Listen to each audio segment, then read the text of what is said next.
Good morning, y'all. Well, where did we leave off?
Well, I'll be able to toggle on and off.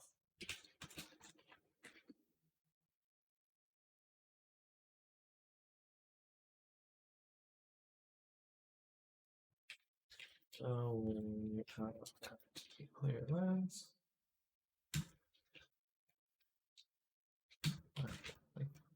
Toggle as well.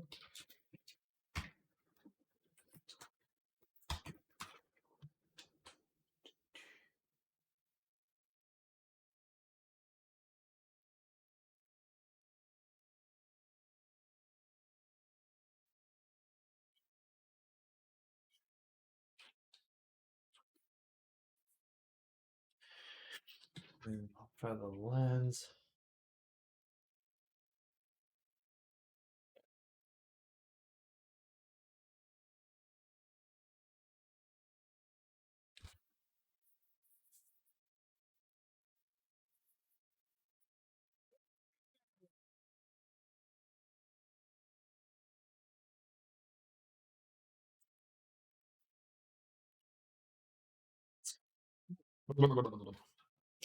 Open Substance Painter as well. Do, do, do, do. Do, do, do, do, do, do.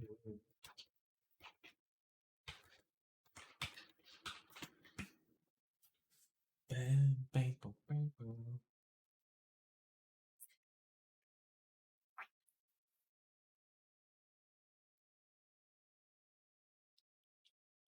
That's cool. Is a way to create a screenplay in Blender.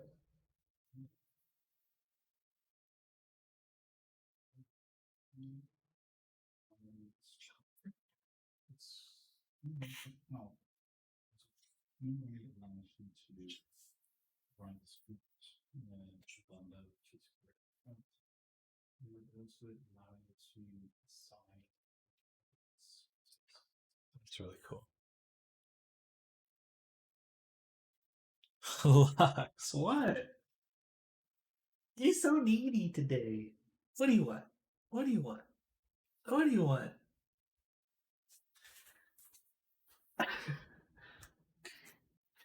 What do you want?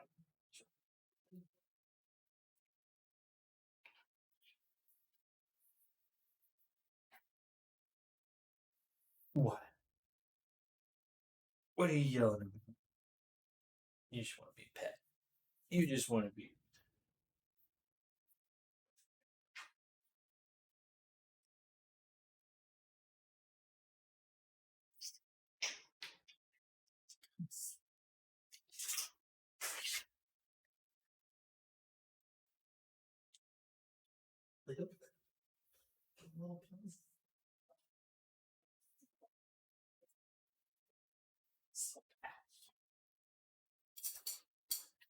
There you go. There you go. There you go. Yeah. Ah. Oh, you're so.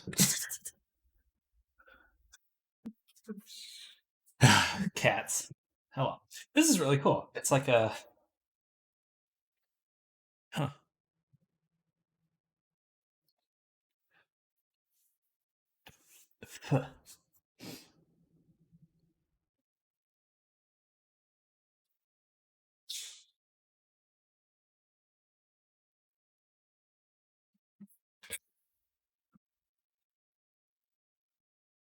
Why 3D storyboard add-on? Oh, well, let's run more that later. That's mostly for me.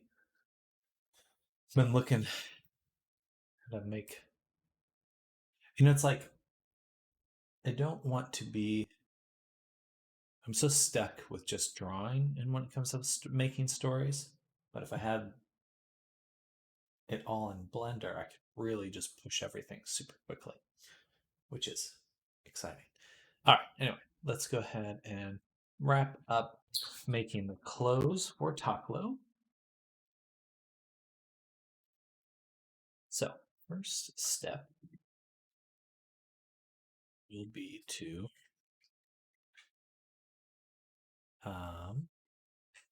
we can pick up anywhere. Clothing's looking pretty good. Maybe a little more wrinkle in the back. So I see a little line here. Is that from what I'm adding? No, that's in the base texture. That's all right. Then for the jacket trim, I'm going to go ahead and add an anchor point here so that above this, we will be able to make a little bevel. Oh, hey there. Welcome, Damien. Trim bump. Trim bump. Bumpy trim.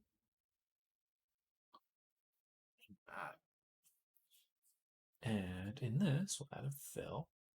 And in the fill, we add that anchor point. And then we do a filter to do a bevel, which gives us a little bump around the whole thing. It also includes that. It's annoying.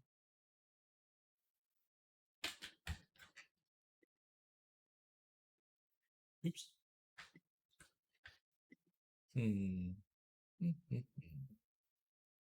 I wish I could do something to make it so it doesn't have any seams. All right, we're going to do a little bit more research. There is a substance 3D blur. This thing. Oops. Sorry, it's loud.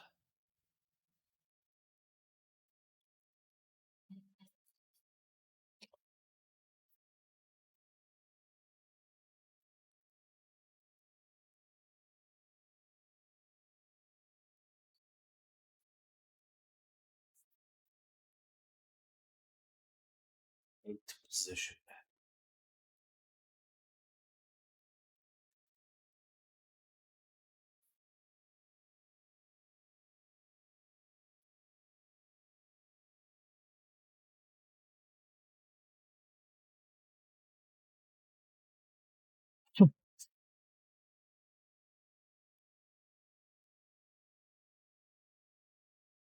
$5.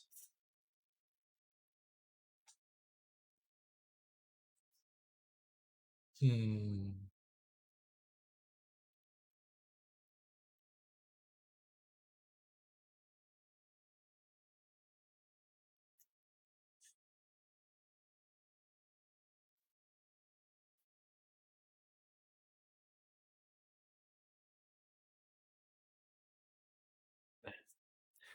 It's a little too much. It's a little too much. But that's okay. We can just paint these out pretty easily. So, what we're doing is we're making a little bumpy on the edge of this trim. So let's set that there. Put subtract or inverse tract. There we go. Which allows us to have the material poking through at the edges. And we're really only concerned with height at the moment. The material view, we can now adjust how it bevels. Do something like that. Smooth this. Shrink it away. Right there. Get nice. Nice line. We'll add a bit of color too. Set it to multiply. Multiply. And so it has a little bit of a shadow.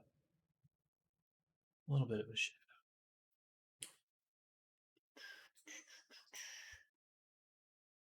And make it darker. Just a little. You don't need a bunch, but enough to give it some variation. And then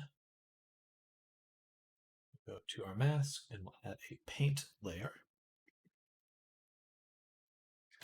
So we can go in and just paint it.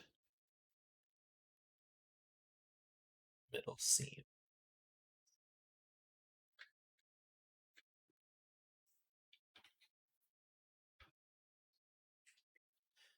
Like that. All right. And also it's this one here. Let's turn down the opacity, shrink it a little. Just a little bit something like that.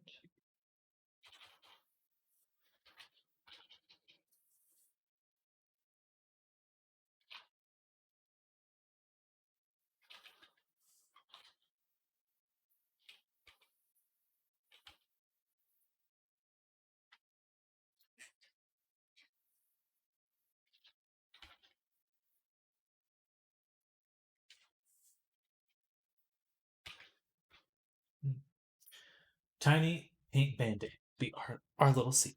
There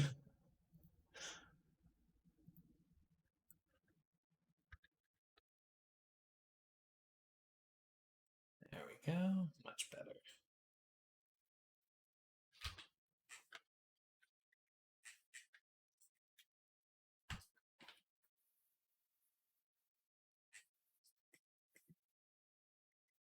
Perfect.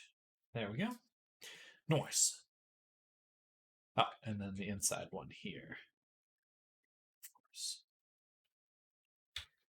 Bum, bum, bum, bum, bum, bum. About there.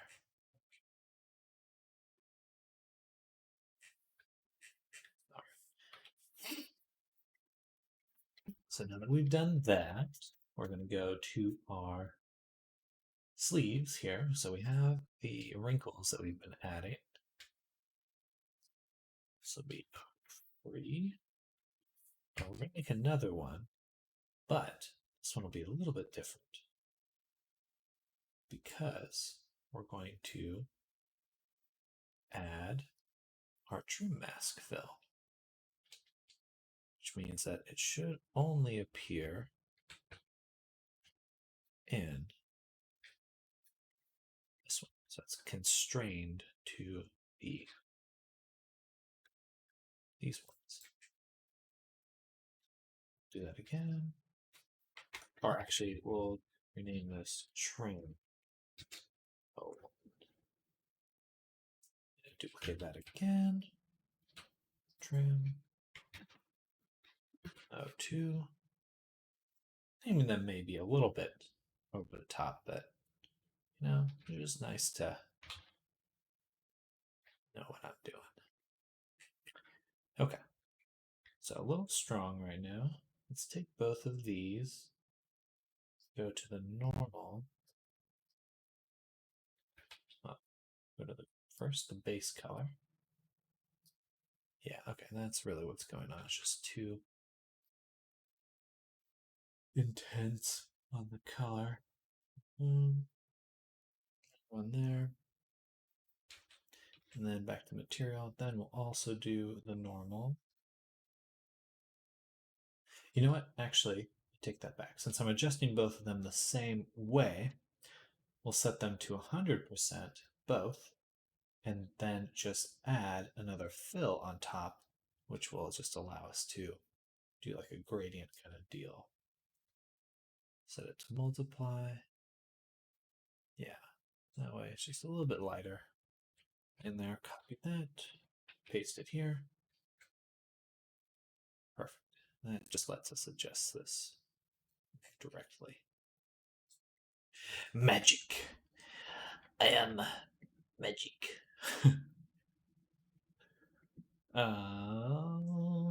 What next? Next, we want this wrinkle and then the shoulder. Dang, that looks good. Looks like a real wrinkle. A real wrinkle.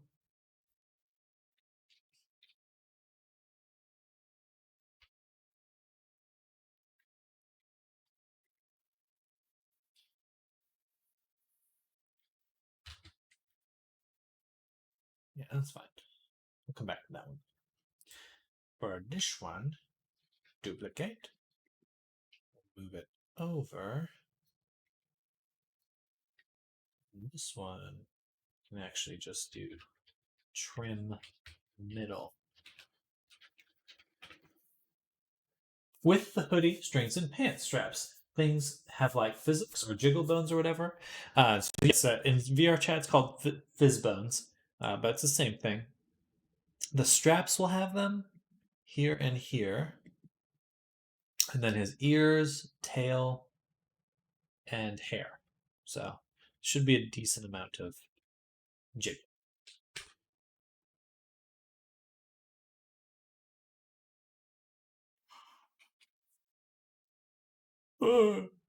Apologies. 30 on it.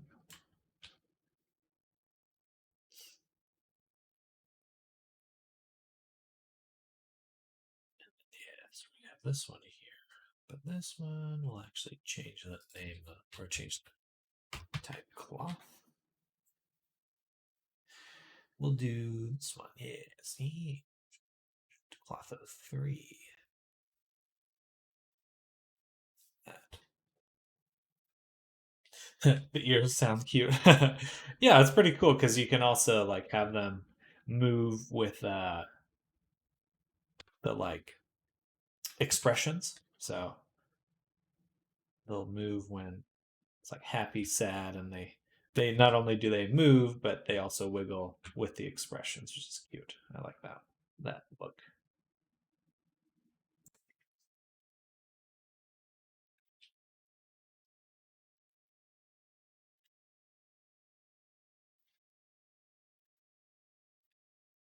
Let me get this to line up in the middle. There we go. That looks good. And then do this trim shoulder. That we'll put this one here and this one here. Like so.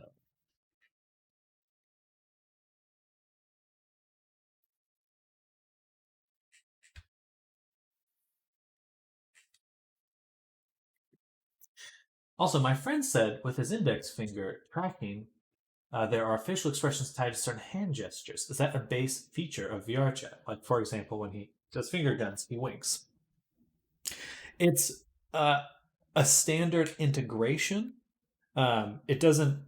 You do have to make the animation that it plays. So, like for the wink, like that is an animation. And I generally do like a standard set of expressions. So like happy, sad, angry, uh, surprise, and confusion. Those are like the general ones that I make.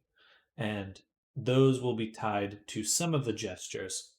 Um, yeah.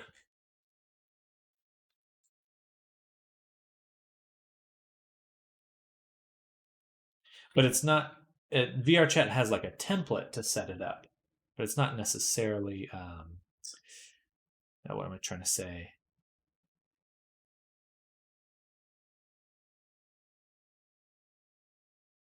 Uh, Default. Like you still have to make all the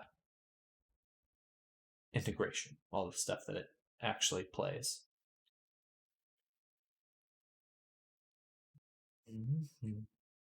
Maybe that's a vague way to put it, but I'm not trying to be vague.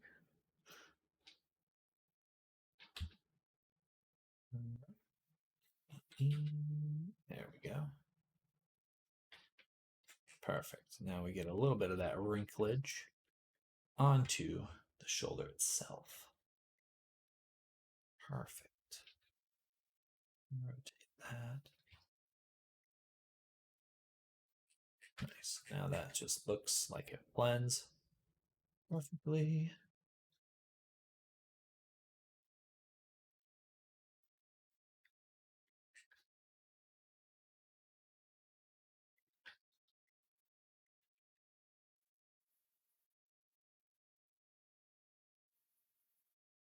All right.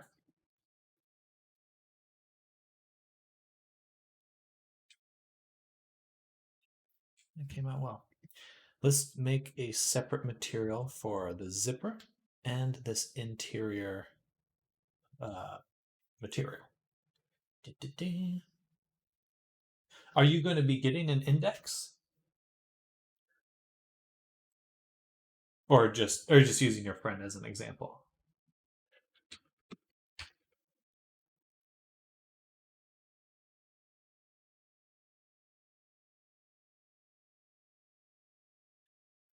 The interior hoodie, and make it pink for now, just so we can see it easily. Then it should be this here. Yeah. Basically this section all the way to here, I believe.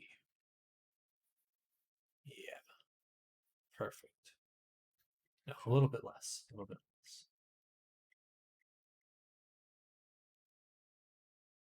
Basically, this section is removed.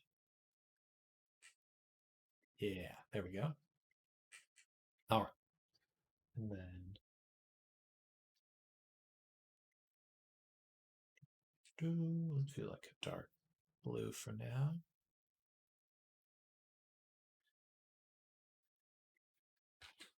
Then let's also get the zipper. We'll put that up top. Zipper. And this one will be shiny, metallic. And we'll make sure we select it on the map here. Go. Right now it's a little too shiny, but just mapping it out. We'll need a clip material too. Actually, I'm just going to duplicate this, call it clip. Go ahead and make a mask and then map these right now. Oh.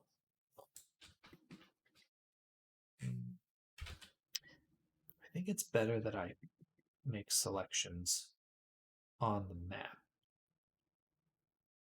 versus in 3D space. So if I ever put something back in the same, if I move stuff around here,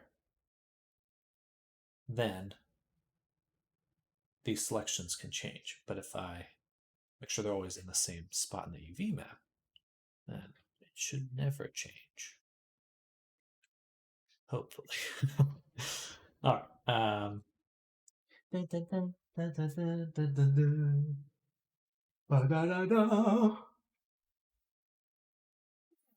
Excuse me.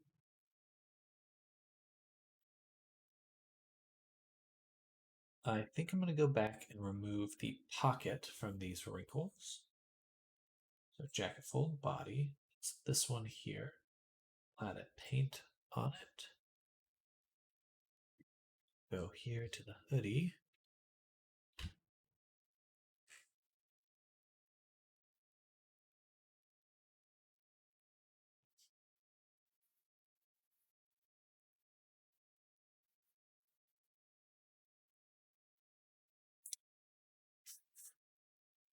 I'm going to have to make doubly sure that my meshes line up with the UV maps, because if I apply the subdivision and it changes the UV map, that could be a problem. No, we'll just have to be careful of that moving forward. Oh, I'm also looking at the wrong thing. Oh, yeah, that's the kind of look I was expecting. Man, it's so square. So square.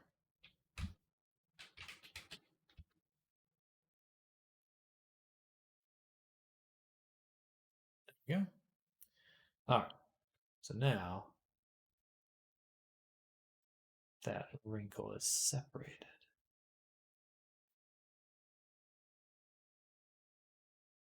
You know what? I'm actually going to delete that.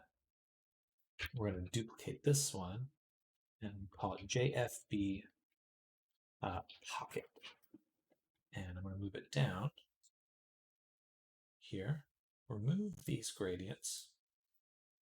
I should have copied that paint, but that's okay. Now we'll put the paint on its own layer.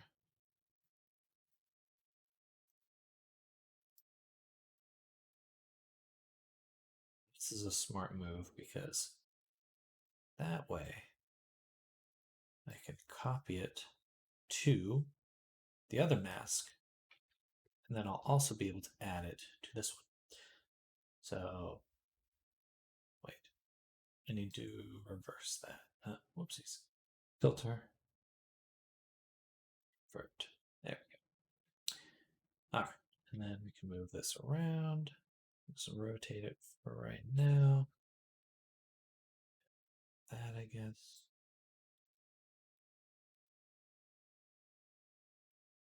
And then we'll add an anchor point here, add a fill here, put the anchor point in the fill, and then swap it. I believe subtract is what. Yes. Yeah, that's perfect. That'll also allow me to do a little bit more in a second. For now, we've got our pocket, and we can just kind of move it around until we get a look that we like.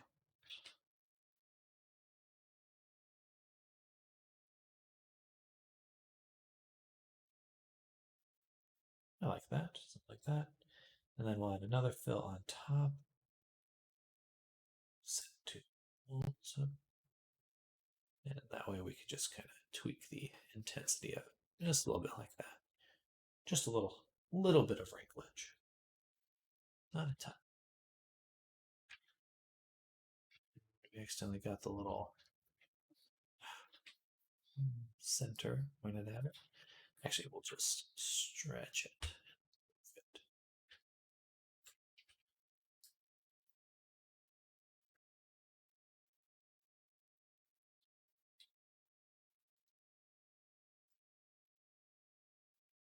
Perfect.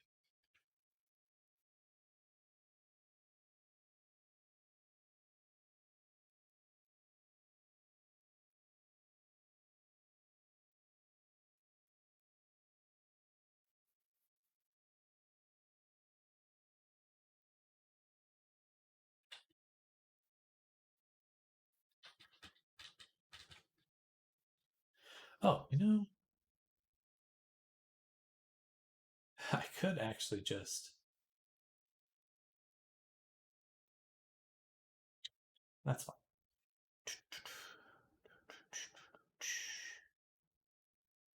Perfect. So now, this is the JFB2. And then we'll make another template above this. This will be pocket shadow check. And here we'll take that same anchor point that I made earlier, pocket, and we're going to add a filter bevel so that we can kind of push it out like so. And duplicate this, put it on the top, set it to subtract. Now we just have this outer trim. We'll go to the material settings, set it just to color for now, make it kind of black. Take the roughness and lower it so that that shadow actually kind of shows up a little bit. Then, oh, and then height. We'll lower so it kind of pushes in a little bit. And smooth that, bring it in a little bit.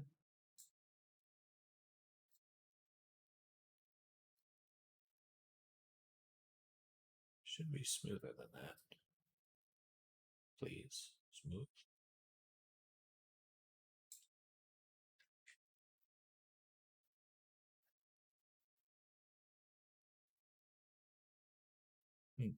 Oh, I should move the height the other way? It's still very sharp. Did not expect that. Uniform. There we go. Yes, okay. Perfect.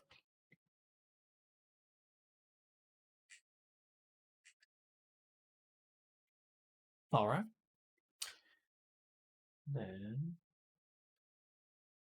a lot of the times on a jacket, the bottom part has like a scrunchy material, like a little ridged fabric. So we're going to add that.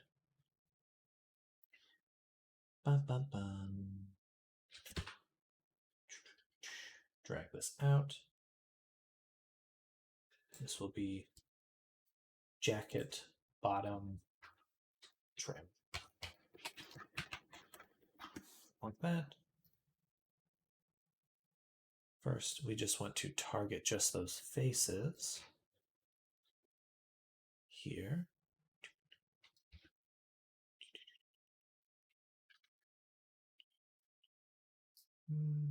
Bam, like that. And then what we'll do is add another template in here. This will be the JBT stripes. Here we'll add another fill with a texture that is stripes. That actually I kind of like. Well, it's going to look the same, so whatever. That, then shift them, then change the color so we know what it's doing.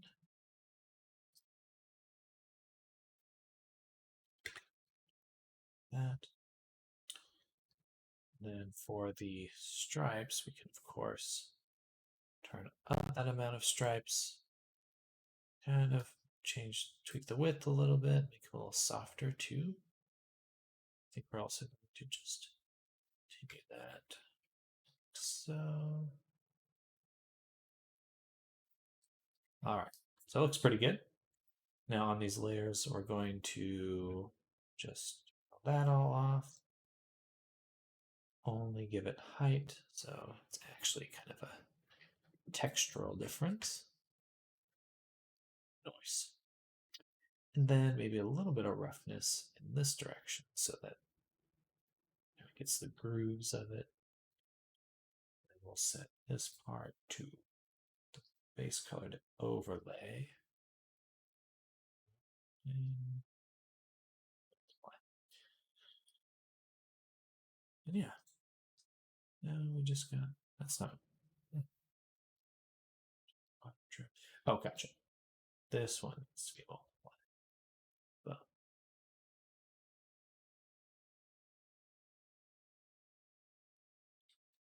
just a little. We don't need it to be intense. All right. Ooh, that looks chunky. Okay, then what we can do is switch the stripes to a cylindrical projection, which allows us to move it here.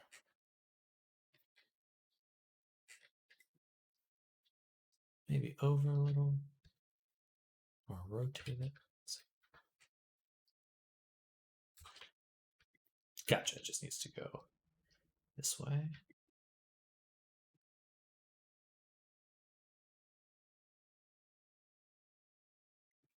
And then we can turn that tiling up. Right around there. Much better. Okay. Easy peasy.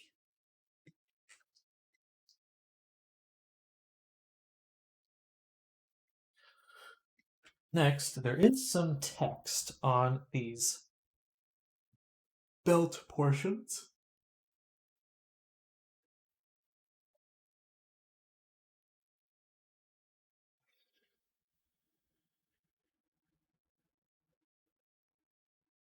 It says loaded.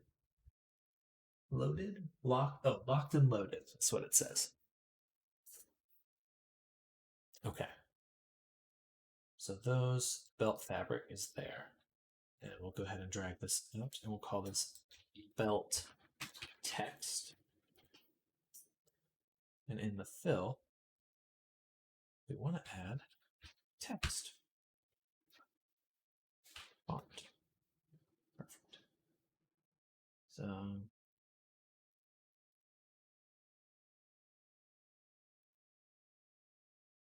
I want to find the ones that say substance.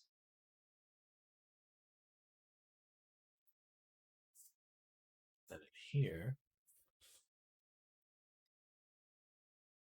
first of all, let's go ahead and align it with one of them. Just this one for now.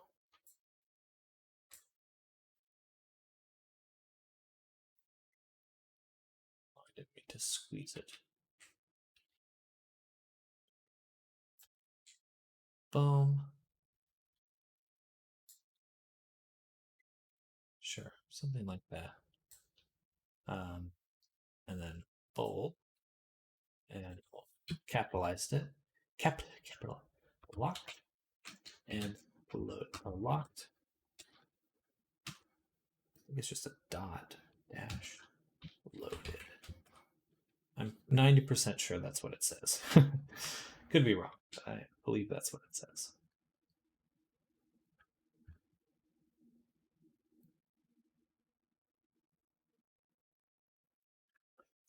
A little bit bigger.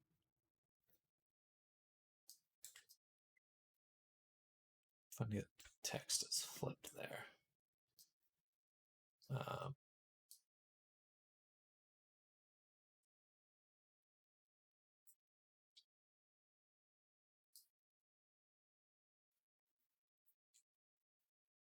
UV projection. Let's try this one.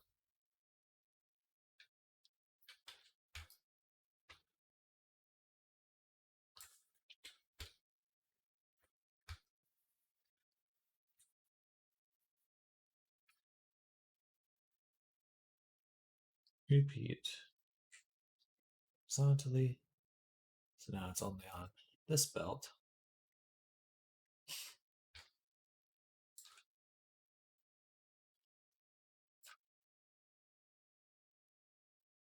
And then what we'll do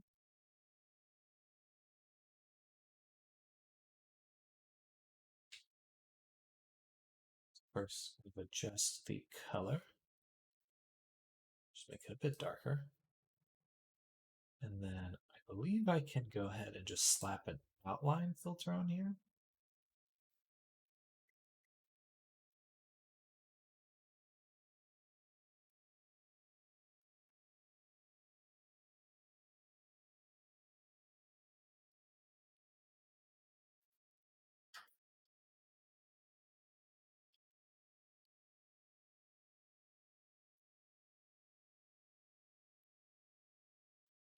I like that.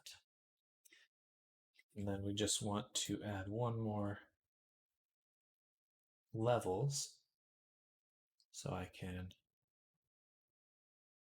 adjust it, really get it to be a little sharper. Maybe something like that.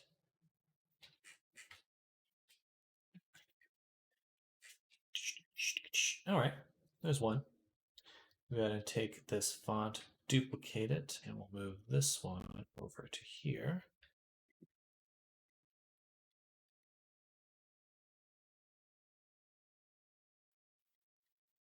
Let's make sure it's set to linear dodge.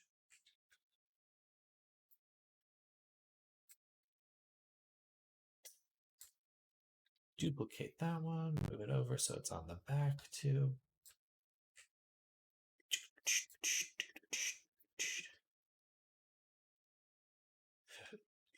Um, and lastly, of course, onto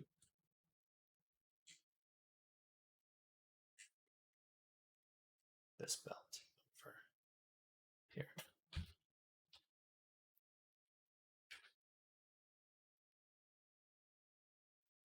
Though with this one,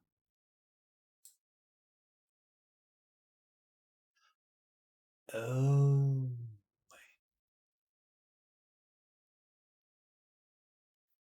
gotcha. Of course, it doesn't say anything because it's too big. Alignment. Shit. Should have shrunk it. That.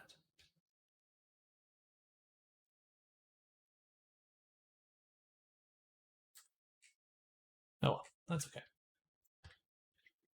We'll do a bit of that. Locked loaded for this one.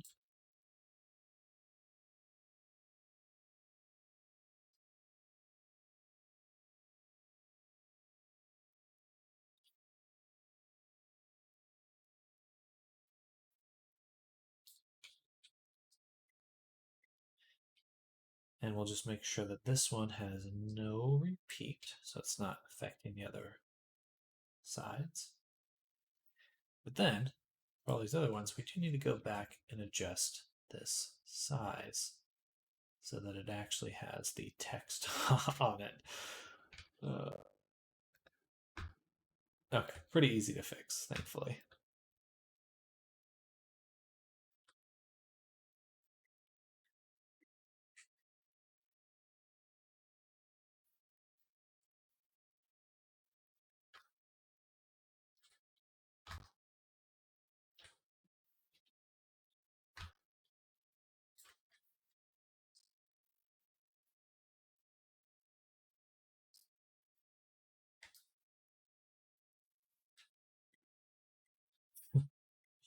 Okay, that one's done, and next is this one. Should we delete that one first, then go in here and adjust that size. Locked loaded.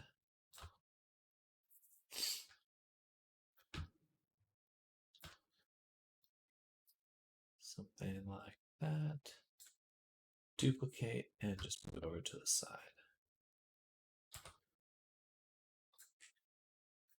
All right, so there's our text on the zip fabric. And we could just see if any sort of material change might look nice. A little bit of roughness on it. It's not bad. A little bit of shine. Some height. Push it out or in. Maybe just a tiny bit out. Not a lot, but just enough to catch some light. And cool, we're good. Excuse me. Next, let's go ahead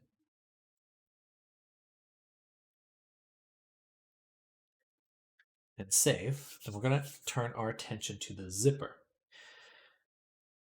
So, what is the best way to make the zipper? What do we got if I search zipper? Oh, perfect. I think that's exactly what we're looking for. There. So, take our template, drop it there. Then in here we'll do zipper height. Go into a fill, drag this fill into there. All right. Now, just want to make sure we're putting it onto the actual zipper. Turn up the hardness.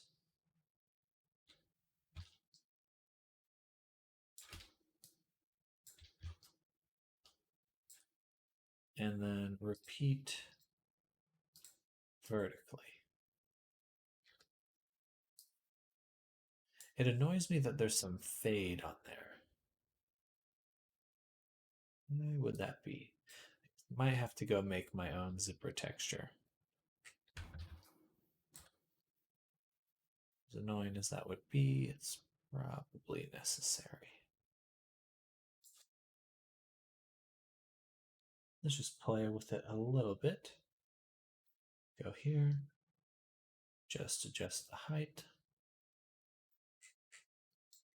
Yeah, for sure. Okay. Or no, no.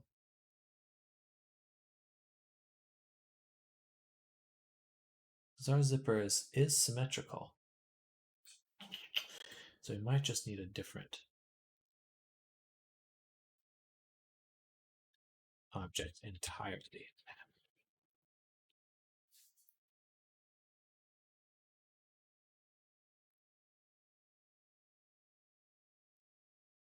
Just straight up stripes might be better for now.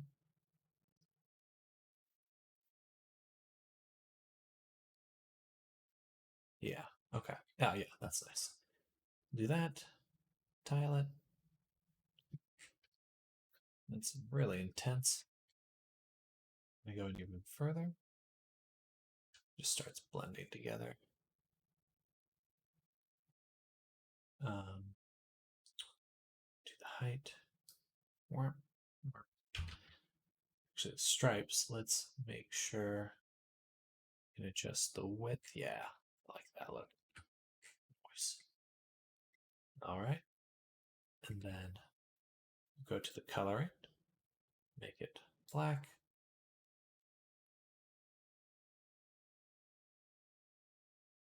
Take the roughness, turn it down.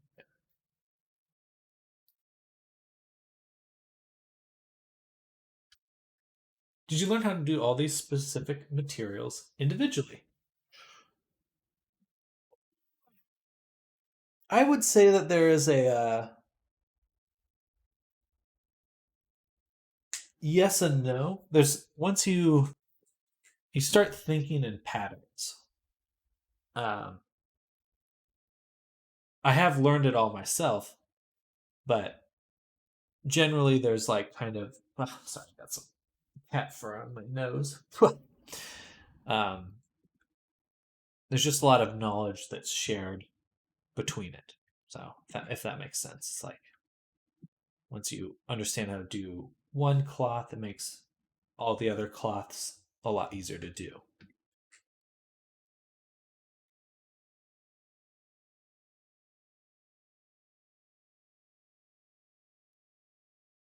A few times I've been visually designing things. I've sometimes had sort of a creative way to improvise things out of existing tools, so I can see how that would happen. It's definitely very much like just like playing around with stuff. You know, you're like, does this work? Man, does this work? You know, it is. It's a lot like I loved Legos when I was a kid. I mean, I still love Legos, but I don't have time for them. And I think there's a lot of, a lot of that just kind of play. Um, which is fun, which is nice. I think it's a nice part of this process.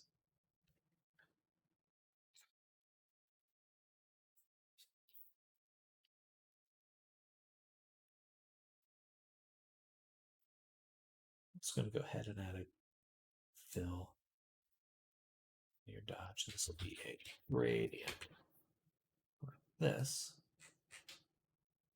And we're going to take this gradient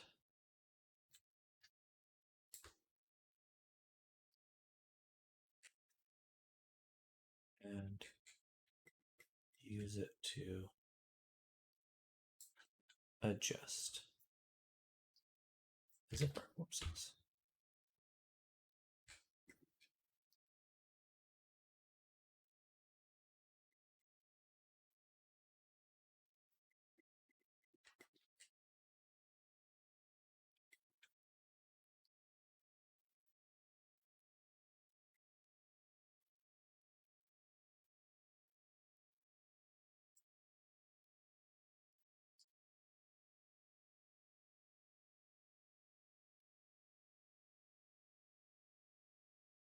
Now we have an edge to this one.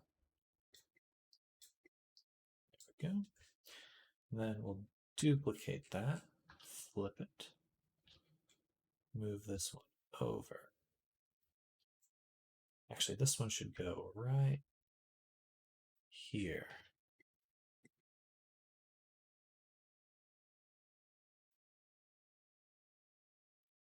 At least until the middle.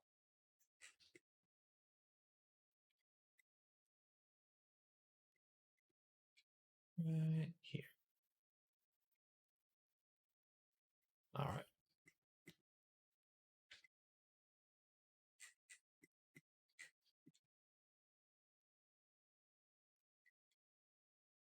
Perfect. Now I've got that center line for the zipper. Duplicate again and move this one over here.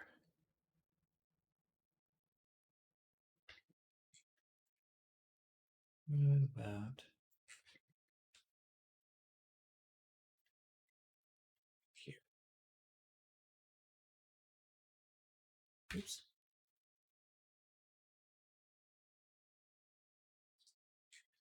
All right, which gives this edge.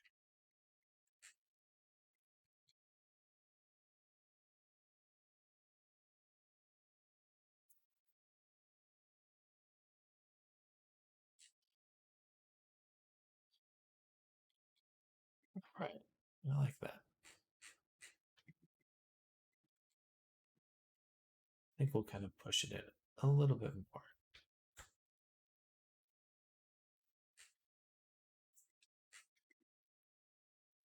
Perfect. Very cool. And then we just want to do it for this one. Duplicate, move this over, and basically we're doing the same thing. Just align it, squish it, and we're just getting this little shadow.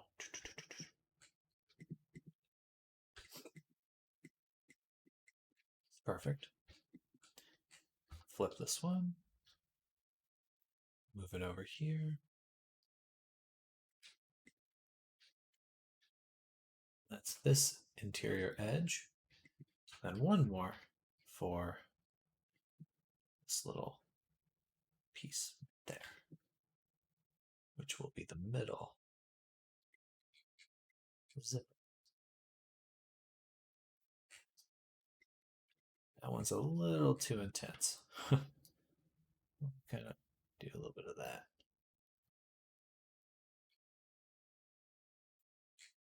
It's not as soft as I'd expect, but that's okay. Perfect. So now we've got, yeah, you know what? I could have just done that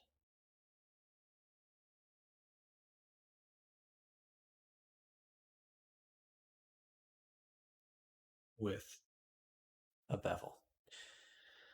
I go ahead and add a filter, drop this here, we do bevel.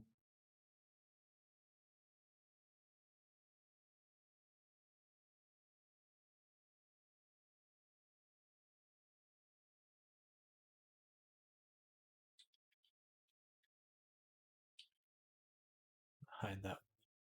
Do this. Add white mask. Add paint. Paint these. Then add a filter. Bevel. Then we should be able to do that. Yeah. That.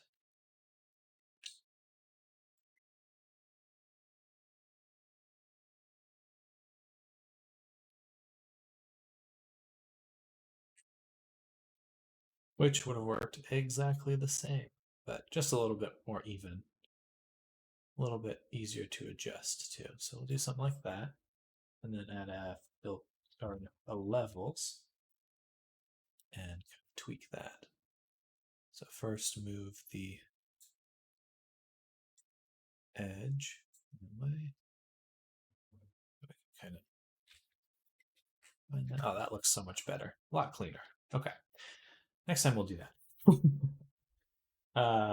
Go to this zipper. I'm gonna copy that stripes and just put it on the top. Make sure it's set to linear dodge. And we can delete that one. Perfect. Simplicity. I'll have to adjust some of the UVs right here. Or no, I should do it now. Let's go into this. We're going to look at the model.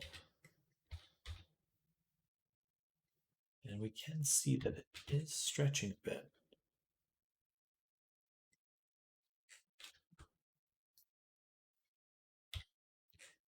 And that is because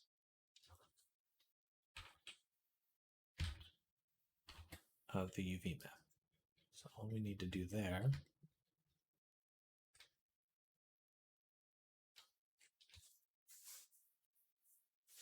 which is this section. If I go like this, it's this one here, which means I want to take these vertices and move them down. Yeah, that.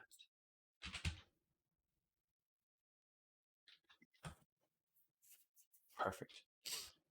And kind of the same thing here. If I took this one, move that down as well, then we can see it's much straighter. All right, just good. Now we can export just this one to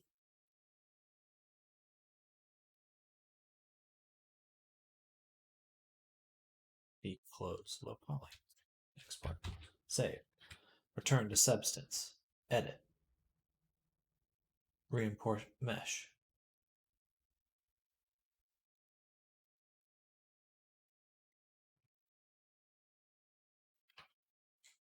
Not as nice as I'd like.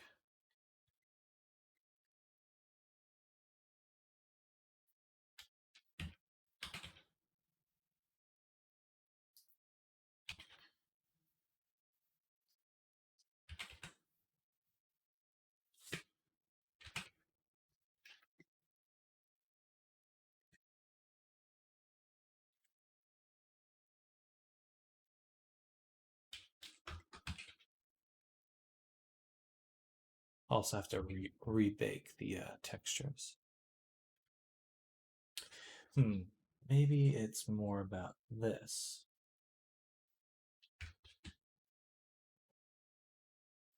I don't want to keep it like that. Yeah, that's pretty straight. Right here, not so much. Just the zipper, please.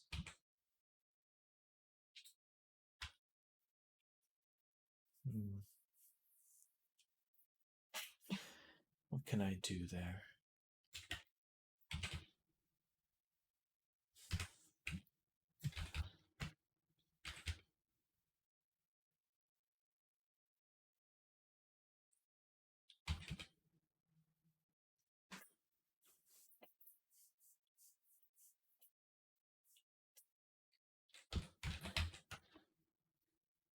I could also, gotcha. I know what I could do. Yeah. Okay, that'll work. Export. Save. Shift Control R. Okay, that's much better. Perfect. Alrighty then. Now let's get this interior cloth, which I'm looking at the reference.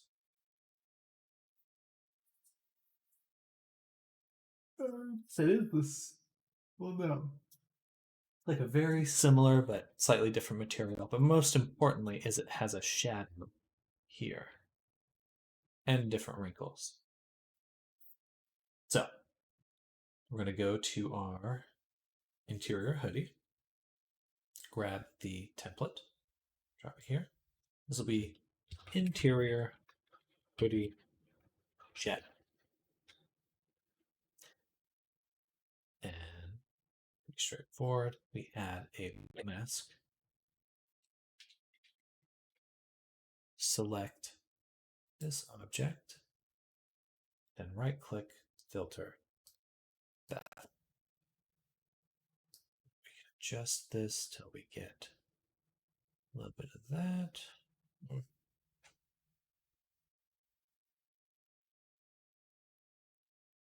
Oh, okay. We have to go back to the paint. Go right here. Remove that. And these. There we go.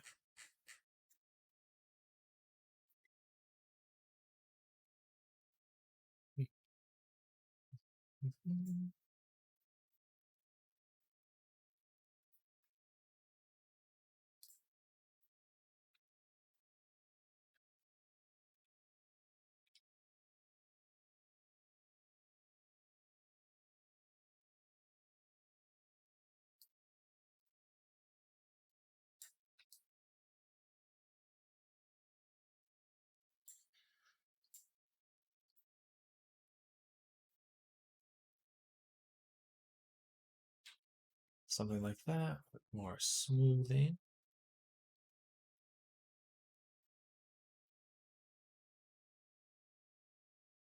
Then all we want to do is switch it to, of course, be a shadow.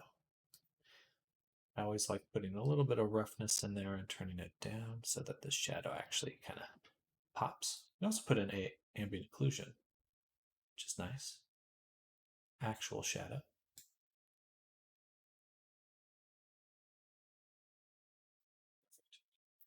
And then on top of this, we'll add a paint. We're going to go in and just kind of lightly, bada boom, get rid of that.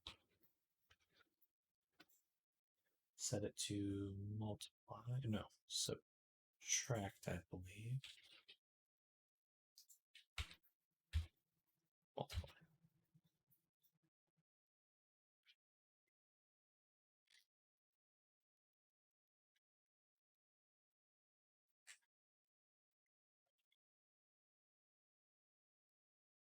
And this one's a little bit strong up here. I do like having it there. All right, so without width. Be nice to actually get this whole under the collar, have that all be a little bit darker. So we're going to go here to our paint. And looking at this, the color should be this section. Oh, actually, we'll need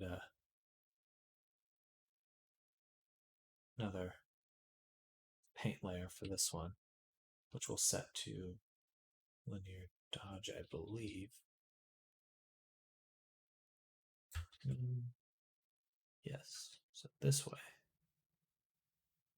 Boom, boom, boom. Maybe a gradient would be better. Let's do fill. We already have the gradient. Bam. Linear dodge. No. Repeat. I need to get... I wonder if I can save a layer effect. So that would certainly make my life a lot easier. And we'll move it over here. I'm going to switch it to this kind of gradient. Right, soft in the middle. And we'll just kind of try to find a good position for it. Right about there. A little bit higher.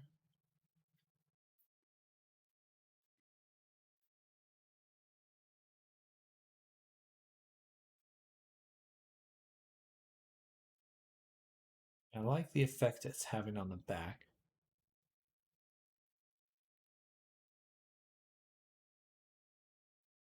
But not on the front. Just make sure it's aligned better. This is too strong.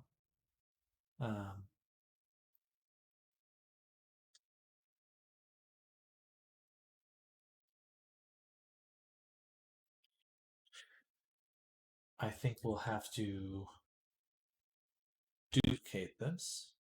Go here, remove these ones. No, remove that one. So that's just the interior. And then this will then remove these ones. Perfect.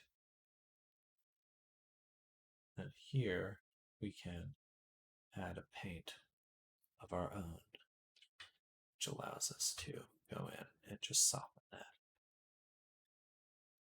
effect. Perfect. All right.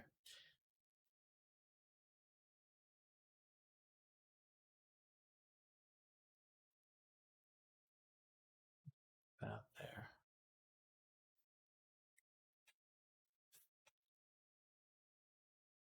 Awesome. Awesome. In fact, we'll actually do one more gradient. Just the gradient. I'm going to put it on the other side. Set it to the standard gradient. That way we can get nice soft shadow from this side. Then we're going to go to our paint here and just hit that a few times. And voila! Nice soft shadows. Just add so much to our hoodie. We'll need a shadow below this hoodie as well. Just to pop that out.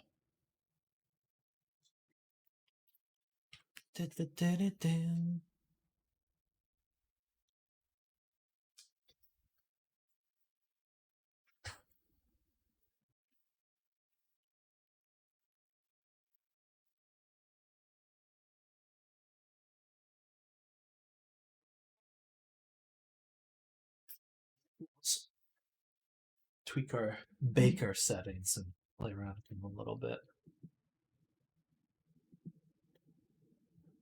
And now,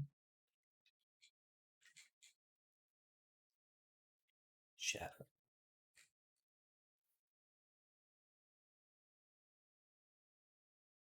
So this is the interior hoodie that we did. We're going to make another template, and this will actually just we actually have the jacket mask. We just need to turn off the opacity. Actually, we can just delete this whole layer. Now go and add a fabric of some sort.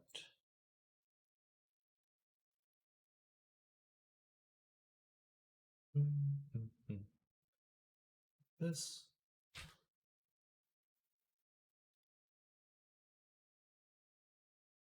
Oh. Here. Then want to go to here and just remove a few of these. Like so.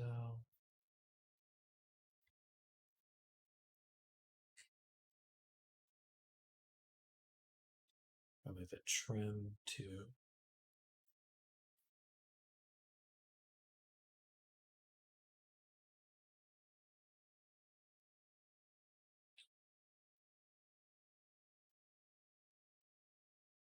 And then what we can do is put this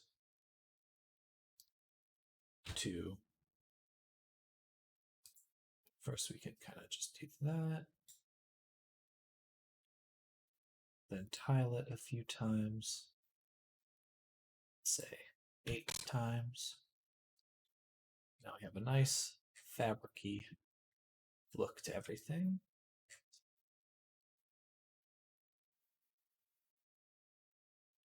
Awesome.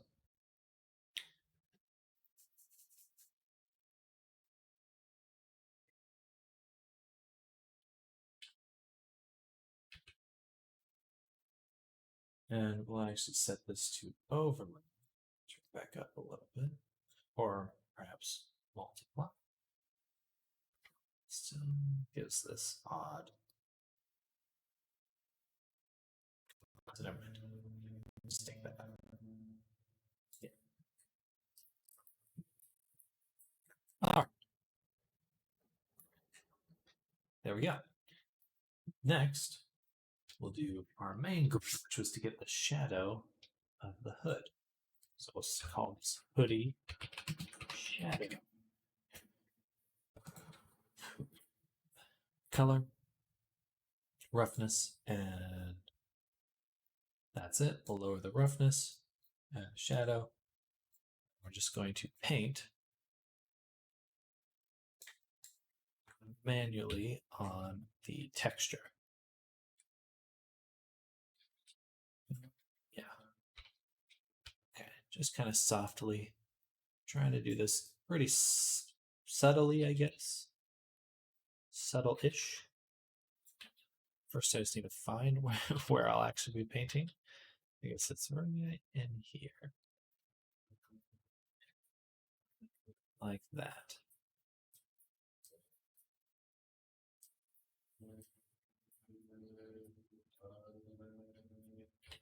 And then I like to add a blur just to really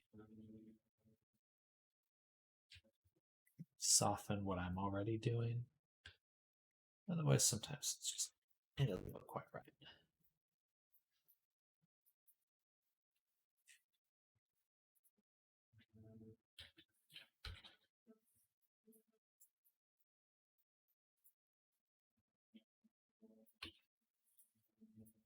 All right.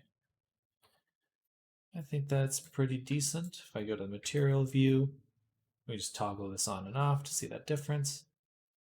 Pretty mild, but it helps sell form, which is important. It's very important. I'll actually also add just a small shadow around the waist. That. It's very funny to me that furry clothes always have like permanent holes for tails and stuff. I think people call it furgonomics. I like that. I mean, it makes sense. Just if you had a tail and it was like just stuck in your pants and you sat down, that would really hurt.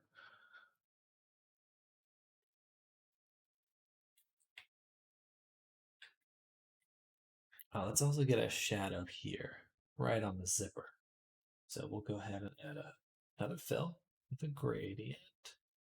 And the gradient, set it to linear dodge. And we turn off repeat. Rotate the fill.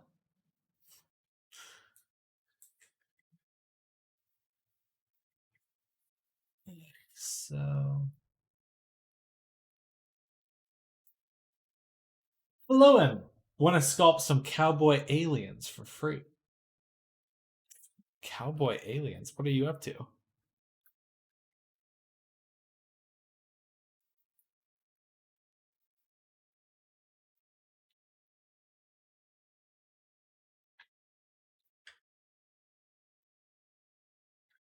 There we go. That looks good. And then duplicate that again. We're going to add a shape, alpha shape. Actually, we should delete it first. I was thinking of making a Tau Pathfinder kill team, but have them be cowboys. Cowboys, if you will. I like that.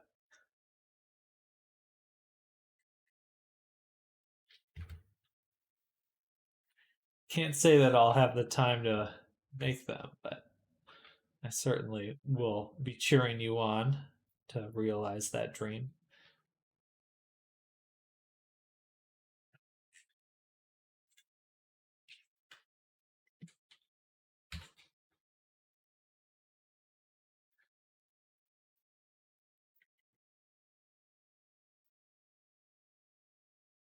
There we go.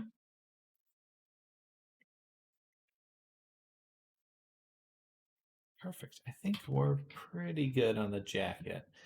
We just need some actual wrinkles on the hoodie interior material. Again, does that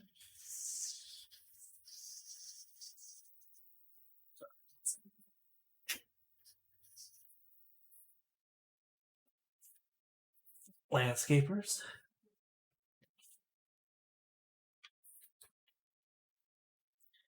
Turn off the color here. Now it matches. We also need to give it the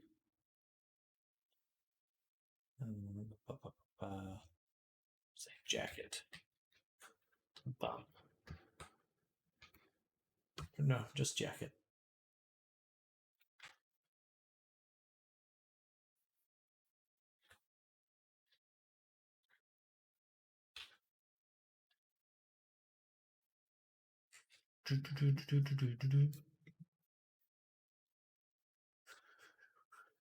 Nice. All right, I think that looks pretty good. A little bit of texture there.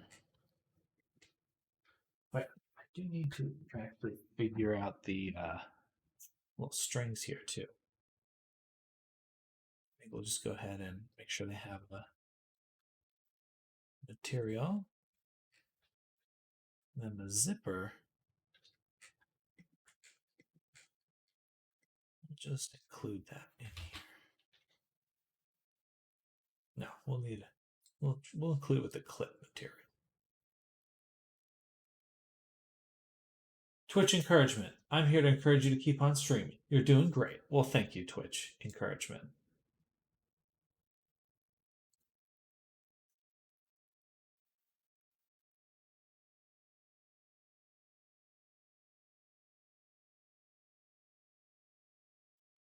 Oops.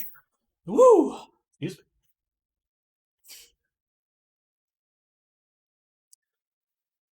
All right. Dang, that looks pretty dope. Pretty dope. Wholesome chungoose moment.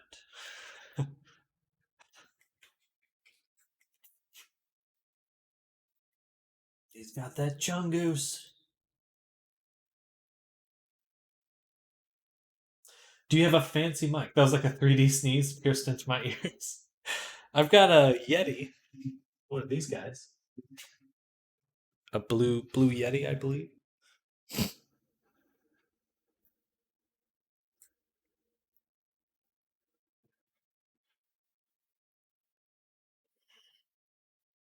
Where's the lens? Oh, excuse me. I want to add another fill here.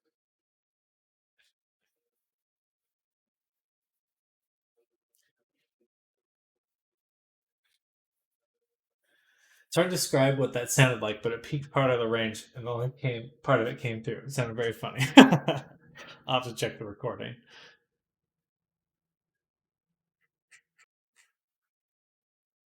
Add a fill.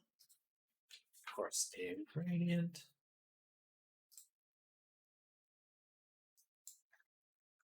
And then we move it here. Oh, excuse me.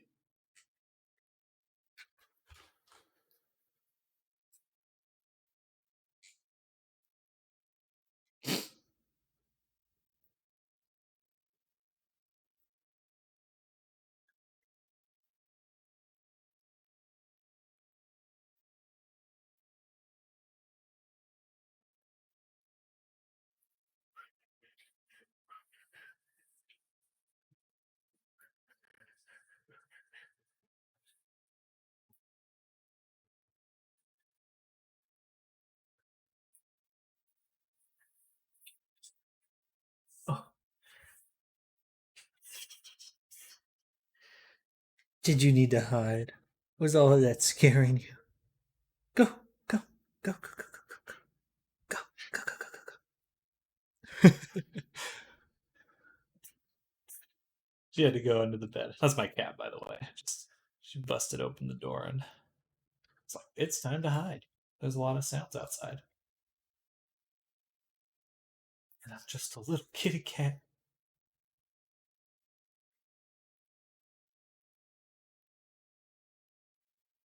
Just a little kitty cat.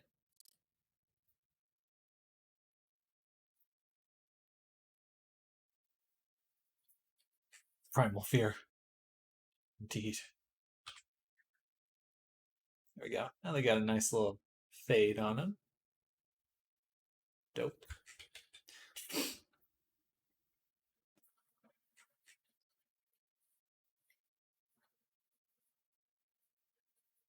All right, I think we're done with that. Or not quite. We're gonna go ahead and bake the high poly a few times because I want to see if I can get rid of. There's like some oddities there. So we'll go to Edit, Bake Mesh Maps.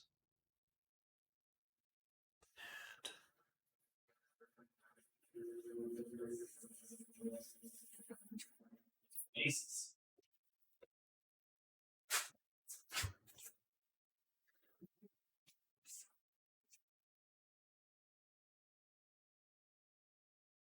Yes, we do max frontal distance.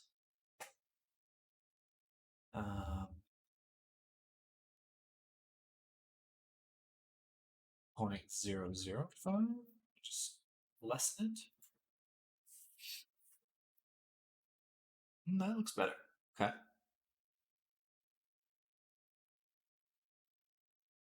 Yeah, much better.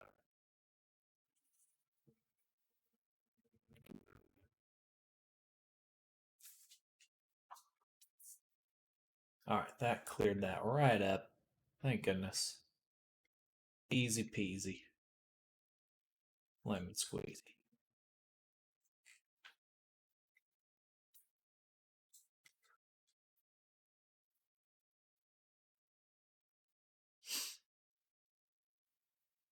Computer's putting all the necessary pride flags under the textures. Just filling it right up. Under every 3D model. You gay.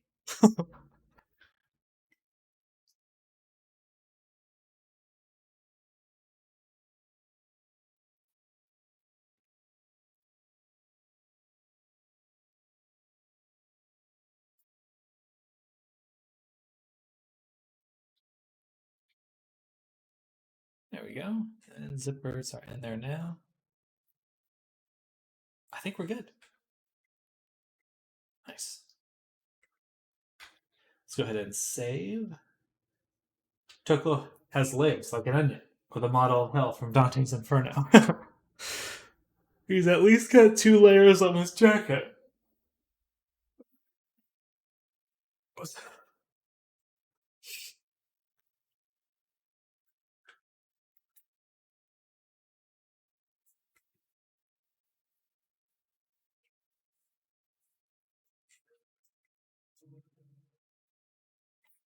All right, I think that looks pretty darn good. I saved. Let's go ahead and open the body.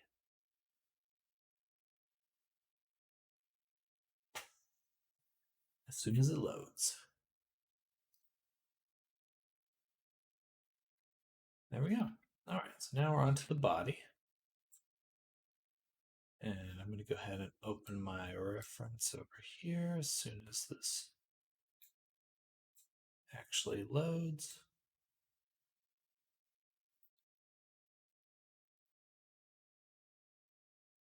Bam.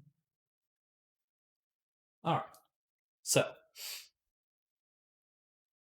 been thinking about best way to do this. And it's like, I think what I'm going to do is make some brushes. If you want me to send you a version of the rest of the black box over the junk, I do have that. Well, I've just erased it. there is nothing there. Just Ken doll.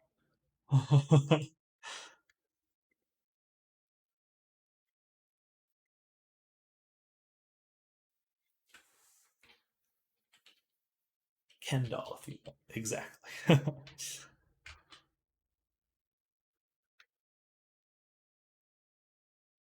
Oh, what is that? Oh, it's on the paint. Dang it. Fill.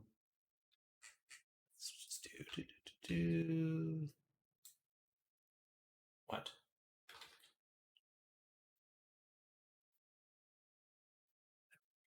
All right. There we go. Responsible thing to do with dogs. Still same.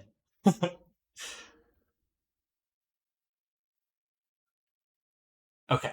So I think I want to make some brushes for this. I've been thinking about how to do it. Do it. Junk! So, we're gonna actually close substance really quick. Saw a human take apart in pieces like that at a museum. So funky looking. I know what you're talking about. I've seen that as well. I forget what they call it though. So we're gonna put this in 2022. I suppose resources, textures, and we'll do fur. Fur. Fur. Boom. Do a Blender folder for this. Okay, so save. So the idea is that's what you assume will happen when you donate your body to science, but they might sell you to the military and blow you up with a cannon for your munitions testing, apparently.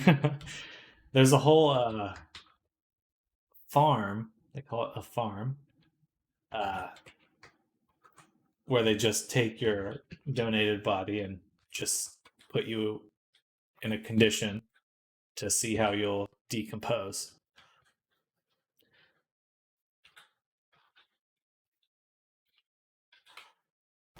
Let's dissolve this one. Okay, so here I'm going to add a subdivision surface. We'll keep this one quite simple. We're just going to, let's actually bevel this.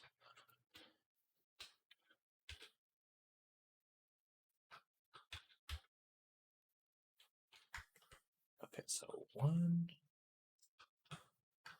2, and 3. Okay. So these ones we'll go ahead and raise up. All of them we will crease, mark sharp. Doop, doop.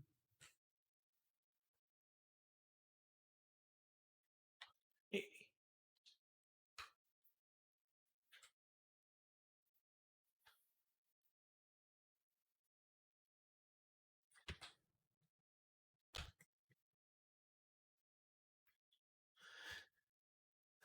It's cute if you have your family tended or something. I was thinking of that Reddit post or whatever where it's like this guy wanted when he died to be turned into diamonds, and then the diamonds would then be placed into the sockets of a skull so he could watch over his family forever.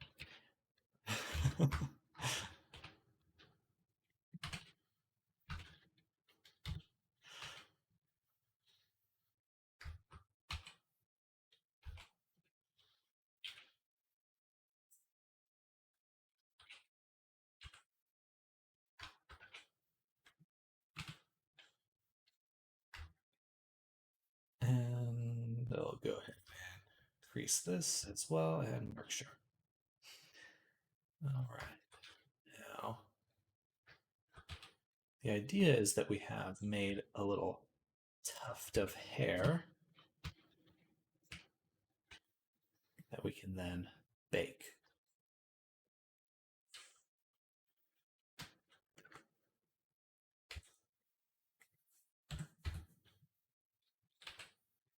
Let's go ahead and turn the subdivision up a few times. We'll actually crease this one as well. Something like that. Okay.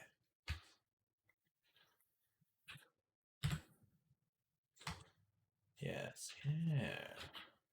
Yeah.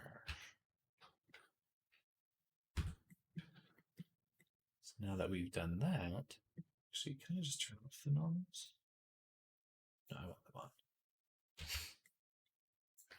Gotcha. These also need to be creased.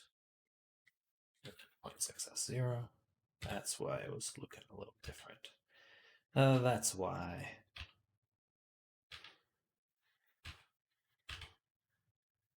Perfect. Okay. So now, the hope is I can just move this down.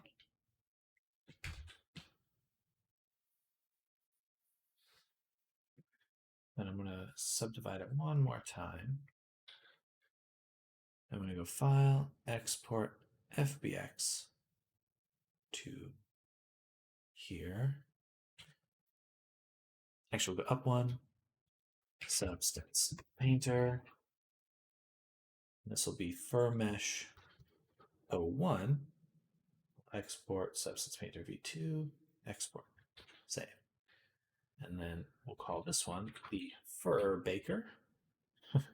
We'll make sure it has a fur bake material. And we'll export this one too. And we'll call it the Fur Baker. Export, save. Okay, now that we've done that, we can go to Painter.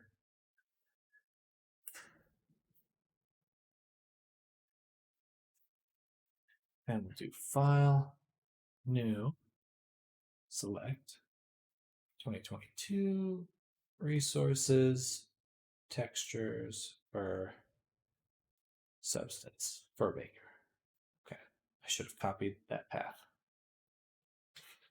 Because now I have to save, find that same path again, because it doesn't save it. I don't know why.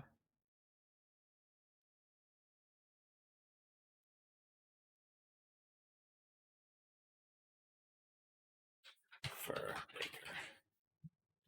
Save. And then edit. Bake mesh maps. We want to select our high poly one and bake. And nothing happened. Why? Because the normals are this way.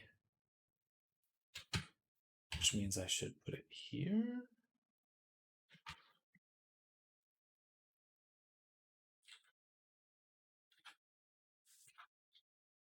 I'd rather just flip this one.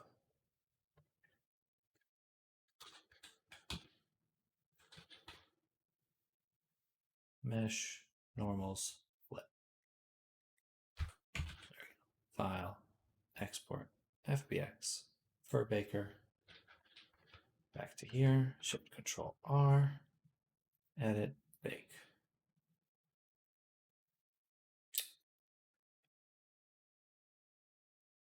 Should work.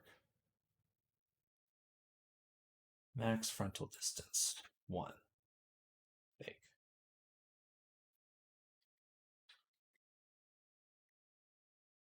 Maybe I had it wrong. Flip.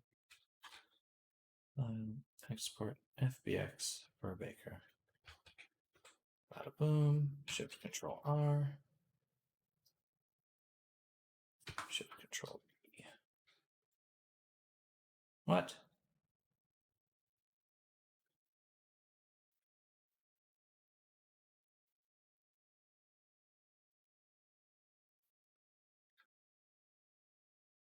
There we go. Jesus.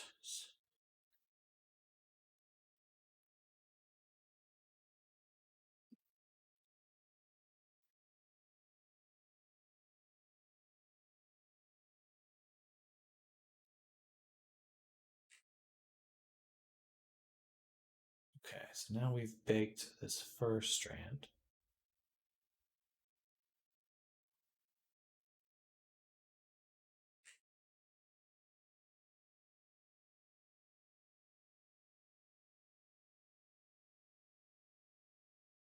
but it didn't come out very nicely.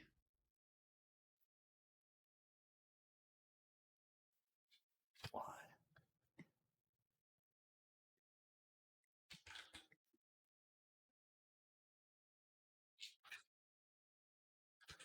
Perhaps I need another object behind it. This.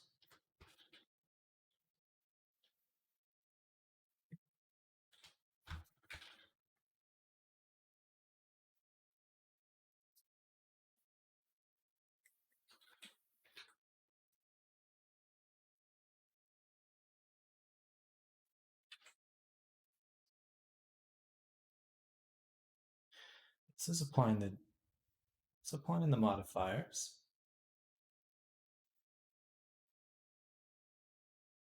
There we go. Okay, so that's better. But we do want to lower this a little bit further so that it's not poking through. FBX for 01. Boom, Shift Control B. Bake. Nice. That looks good. Now,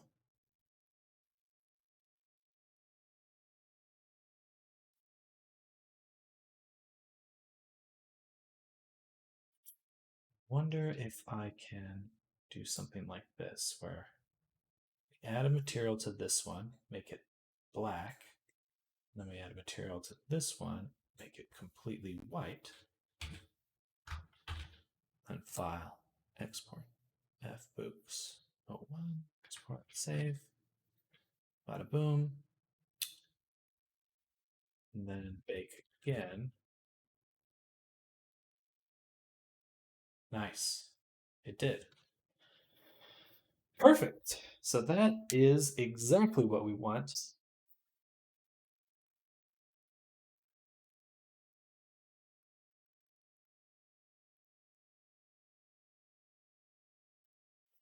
But just higher resolution.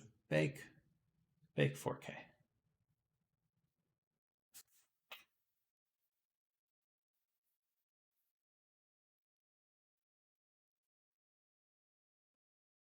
That one is quite nice. But we don't need that one, so that's okay. So now that we've done this, we have the textures we want, and we can file, export these textures to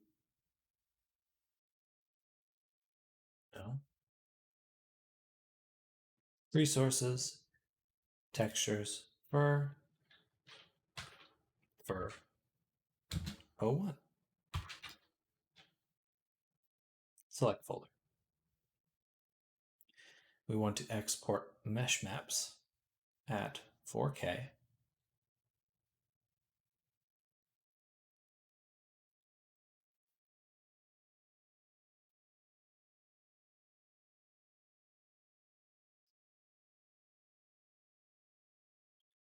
Just want to override the name.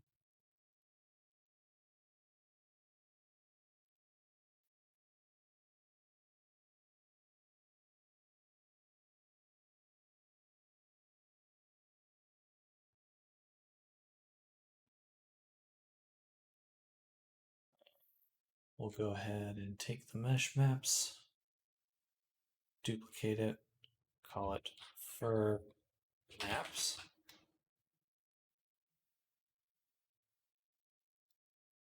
And we don't need all of these. We don't need position. We'll leave thickness. Opacity. I know we need that normals now. AO, yes. ID, yes.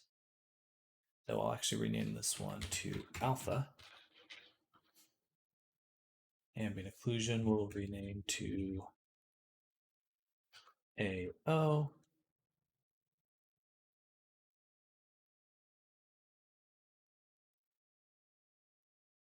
And we'll actually just rename this whole thing to fur underscore 01. I wish there was an easier way to do that. I don't know. I don't need that one.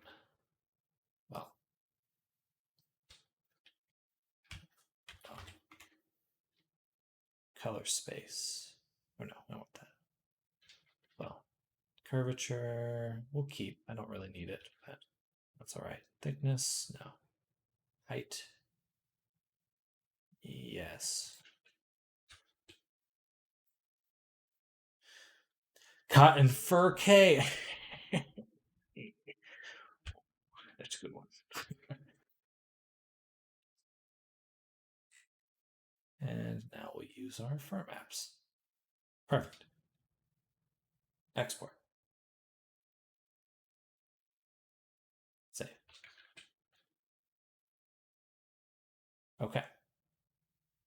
Now that we've done that, let's just confirm they exported. Boom, boom, boom. That's exactly what we want.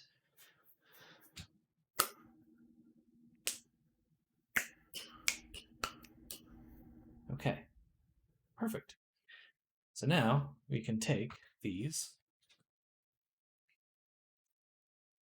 go back to Toklo,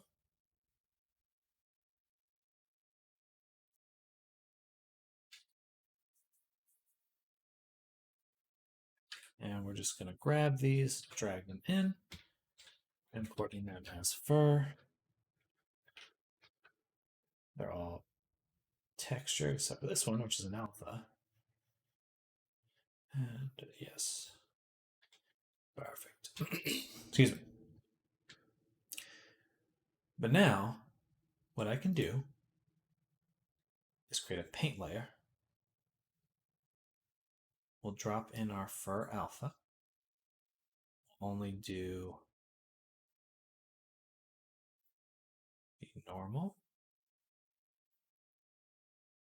and the color.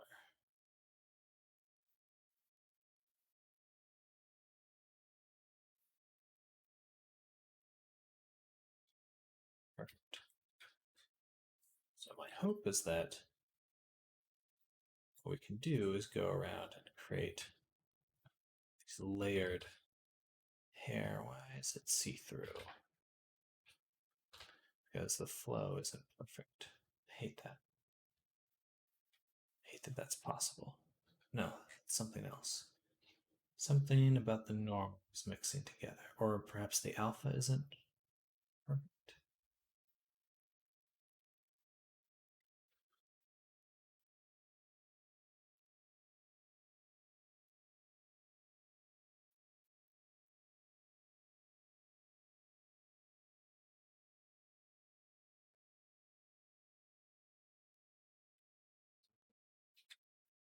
Hmm.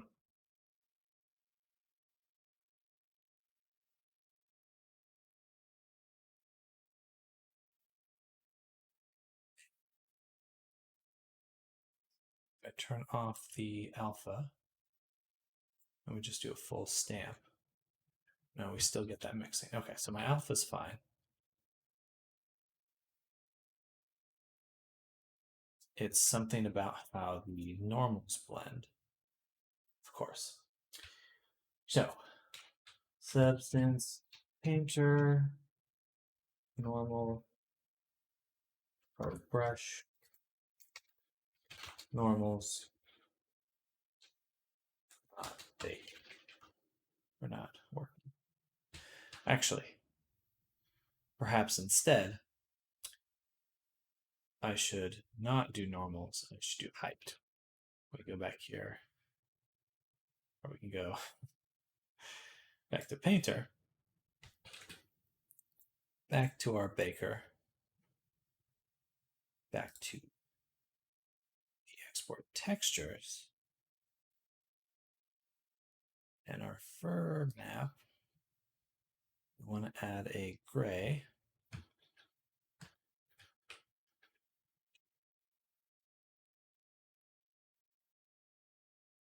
Oh. Okay, no, that's what I thought. There should have been an.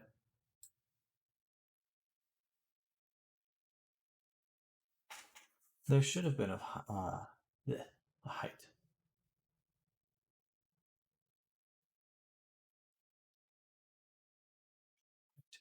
Right there. Oh, excuse me. So what was the problem then? It didn't bake a height. Bake mesh maps. Oh, okay, well, yeah, that would do it.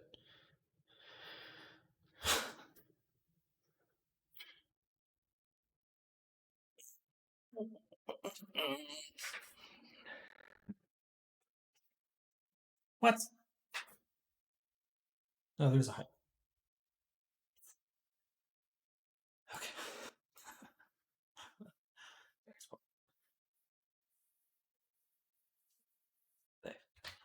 Back to here. Grab the height. Drop in here. That is the wrong scene. Toklo. Now we can here grab the height, drop the height here, import into our library in the fur folder as a texture. Just go ahead and search for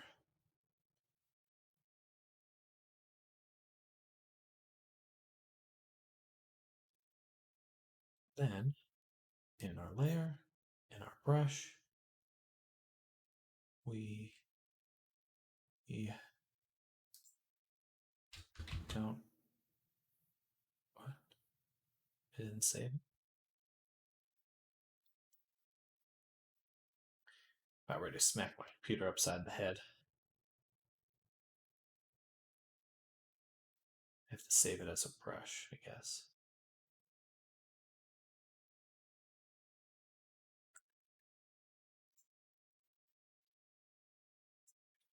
So we turn off normal. We're just doing height now. Do they blend well?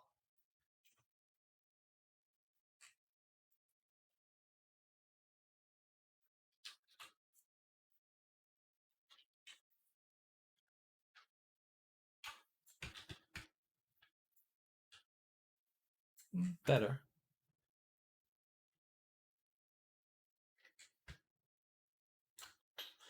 We turn off the height here.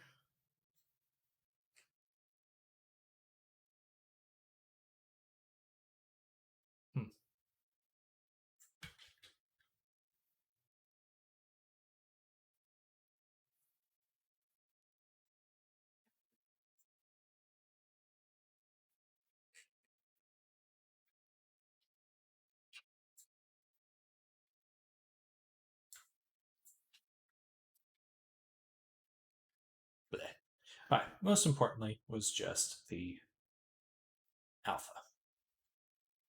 So I'm going to go ahead and ignore everything else. We're just going to go in and start painting alpha.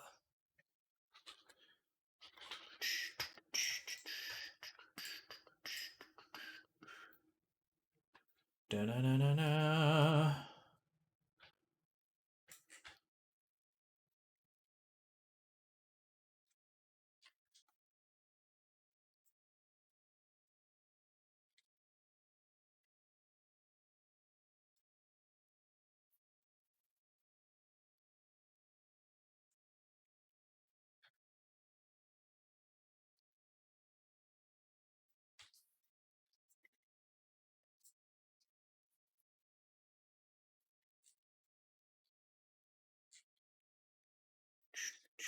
I think it'd be better to use the mask anyway, because that way I can always go back,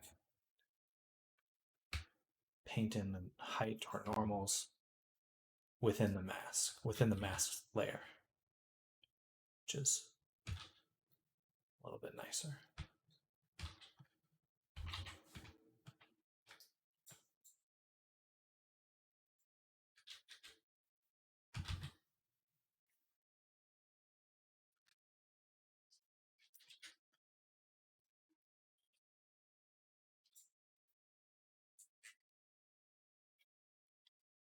Nice. That looks pretty good. We'll have to paint in some other parts a little bit easier, a little bit differently. We're creating brushes. Powerful.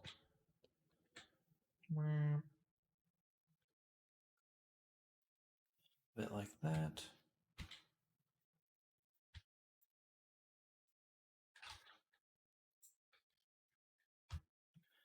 Going to add a little bit of angle jitter and size jitter. So it's just not so perfect.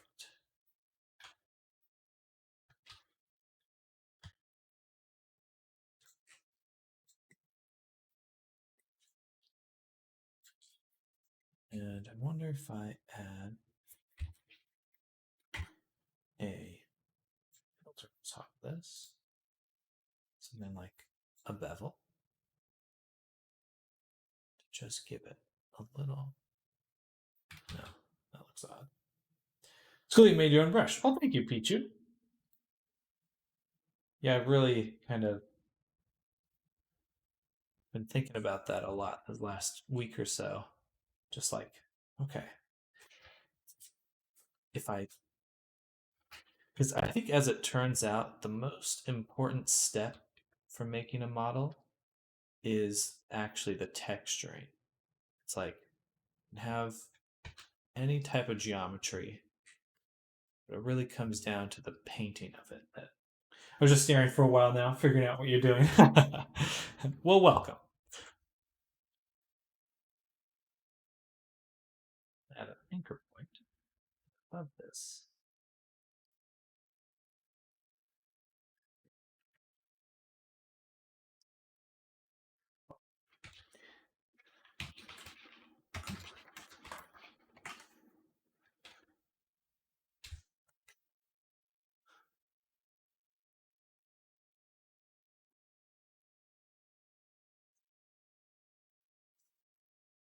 So add a fill, we're going to add this mask, then we're going to, first step, just add height like that.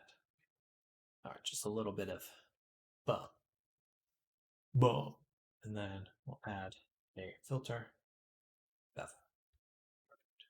That just gives a nice chunkiness to the fur.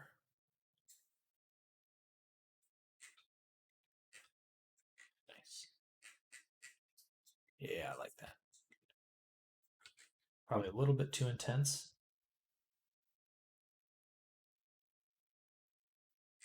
Just a little bit. But feels nice and soft.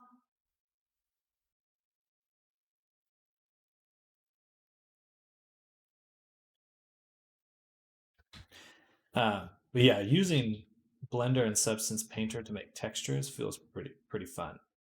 I've really been enjoying that process.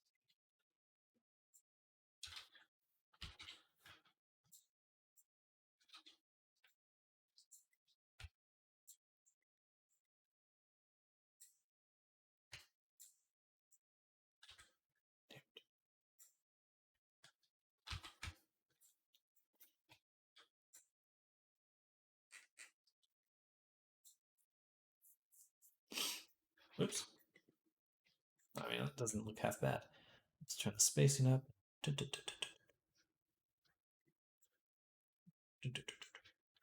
little too uniform. Let's turn up the angle jitter and the size. A little bit on position too.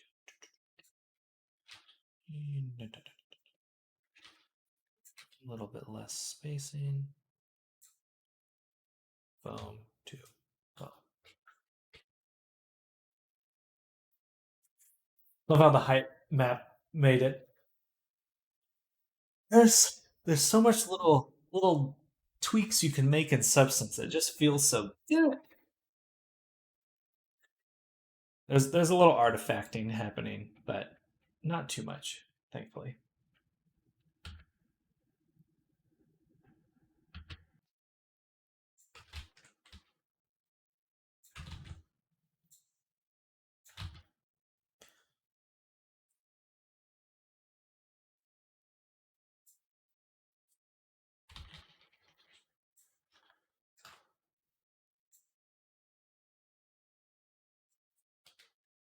I think I'll make some tutorials about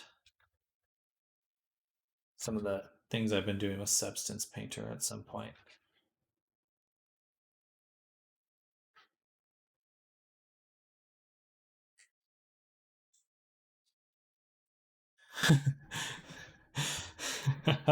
That's a funny emote.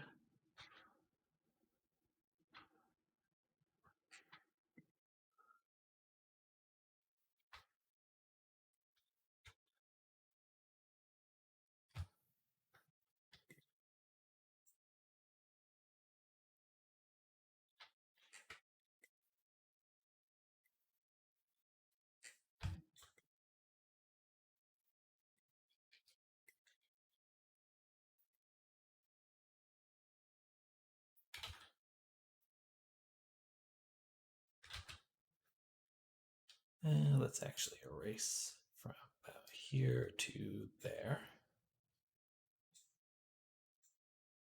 Go with Zephyr. And then, excuse me.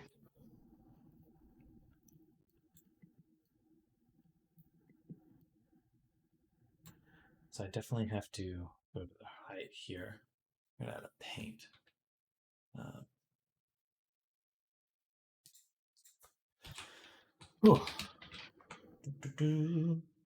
So I can get rid of these little seams that appeared.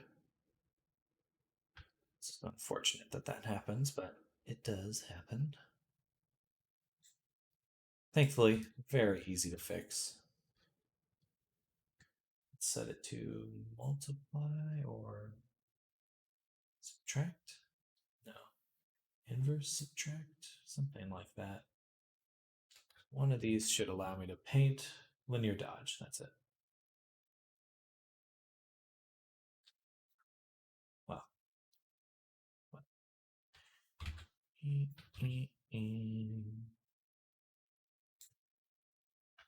I swear, one of these should allow me to paint while staying inside the lines.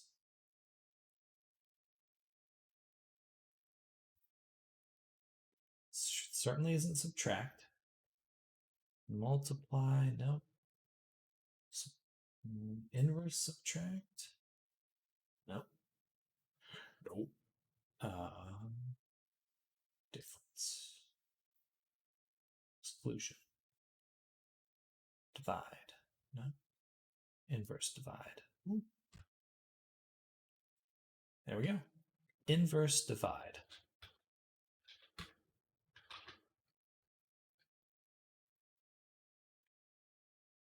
There we go. Now I can paint, but just stay within the. Anyway.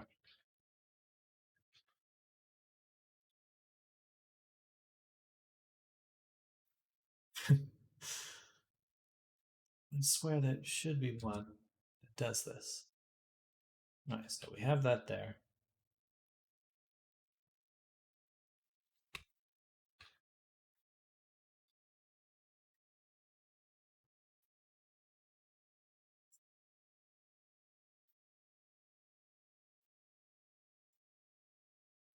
There we go. Okay. It was lighten.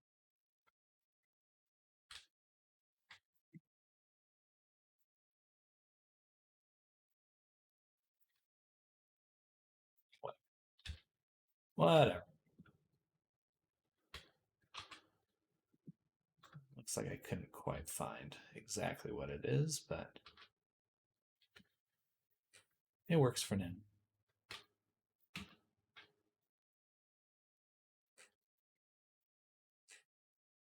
At least it doesn't look bad. It just looks like a little seam of some sort. It's unseemly. Get it? I wonder if that's actually what it's from, like fabric, working with fabric, making something unseemly. That would make a lot of sense.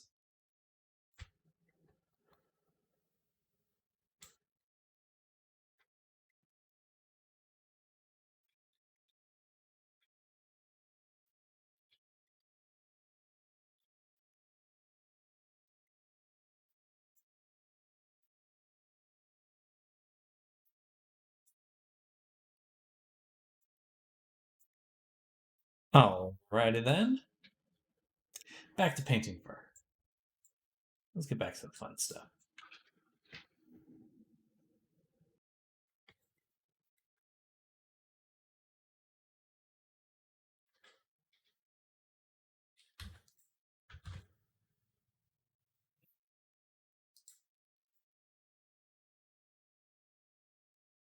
Gotcha.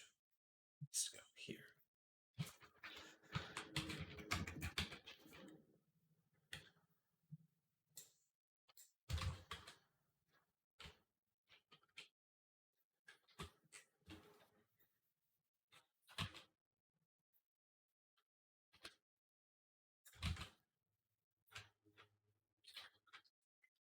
All right, that one will require a more delicate approach. Let's finish everything that does not require a delicate approach.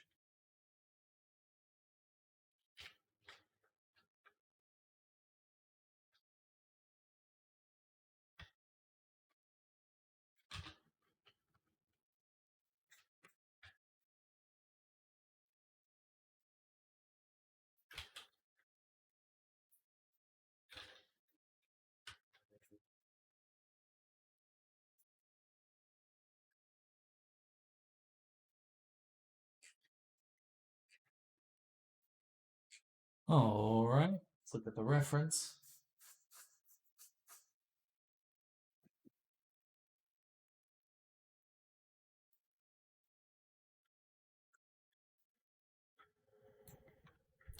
So there is more fur up here. Hmm.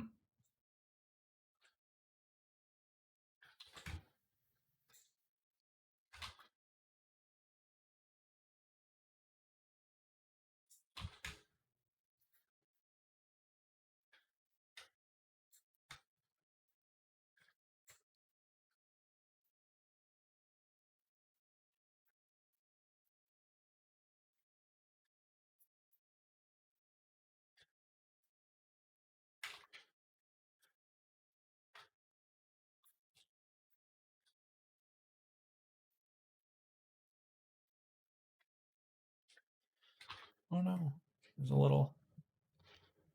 There we go. We'll have to clean that up a little differently. We still got this big bump.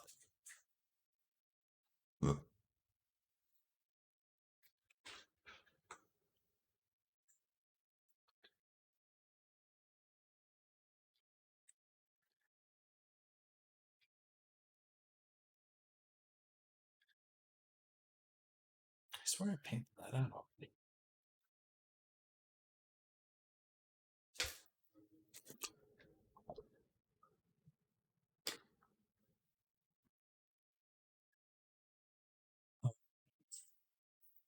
Now, for the face,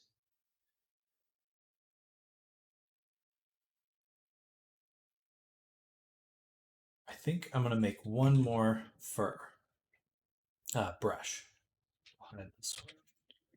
Go here. I'm going to duplicate this. And we'll call it fur 2. First thing, make it a lot thinner. Well, I think I'd rather just have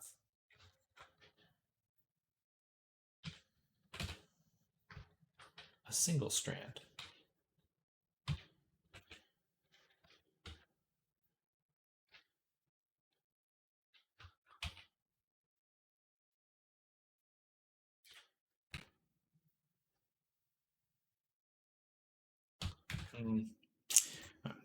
Let's try painting first. It may just take too long trying to do that.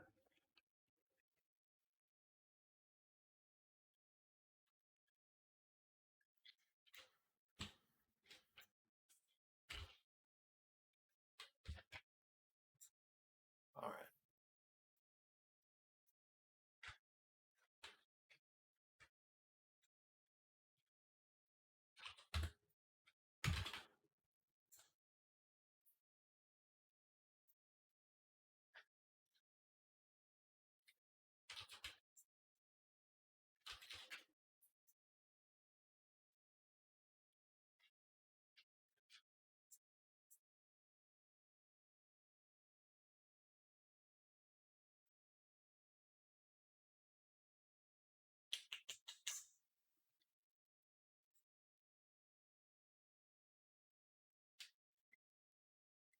for the face, which is right here, this little section,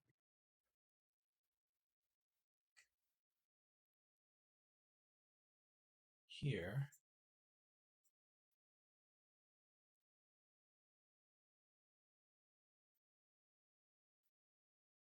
is all painted in on the reference.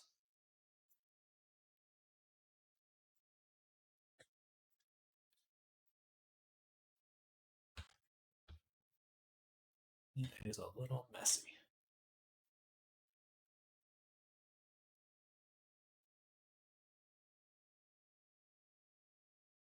Let's look at the 4K view.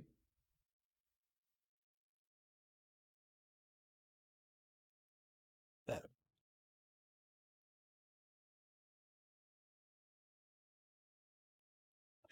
Don't crash. All right.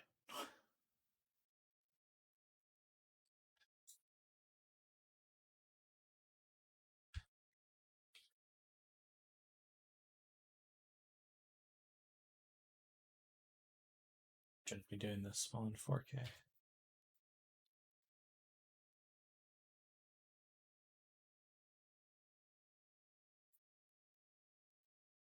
All right. So for the design, we're going to switch back to just a standard brush.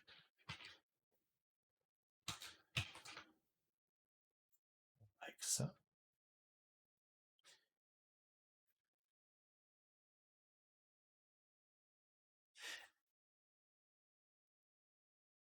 I swear I painted that spot multiple times already.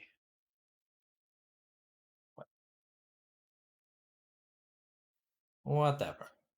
So do this. Let's try to get this eye painted up nicely. Make sure this is set to object. It is. Awesome. Then this comes down like this way.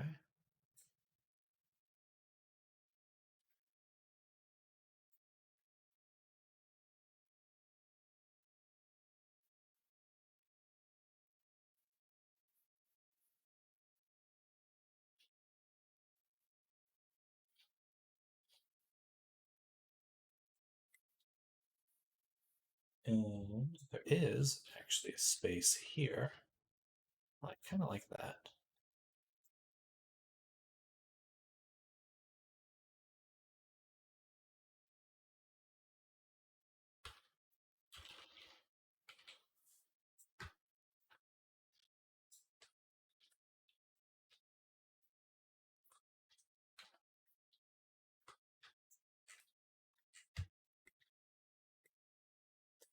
Then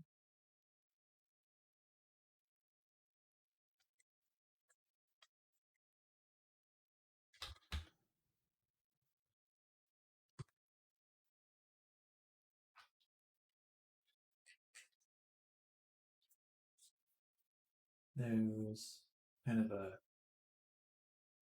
cut on. Okay, I see. So it goes from like here to here. This.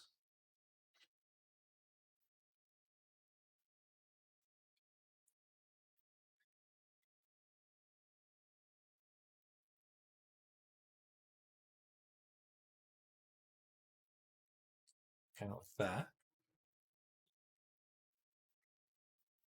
I'm just thinking of Balto right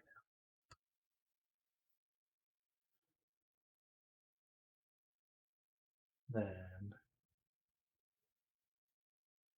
eyebrow does kind of go like this.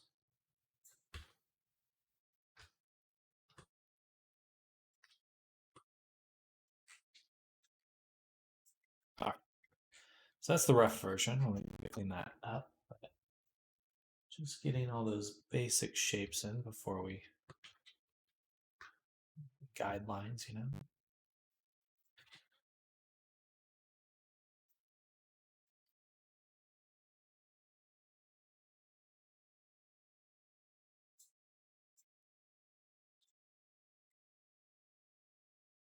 And then here,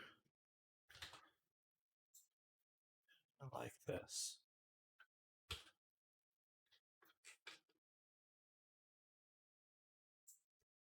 Fur does come under the jaw a little ways. I think definitely this area is filled in.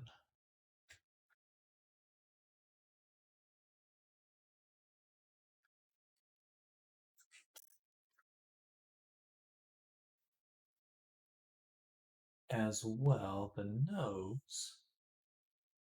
No, the nose is not the same. All right. That's a good start. The hair up here is definitely the same color. So we'll go ahead and just grab that.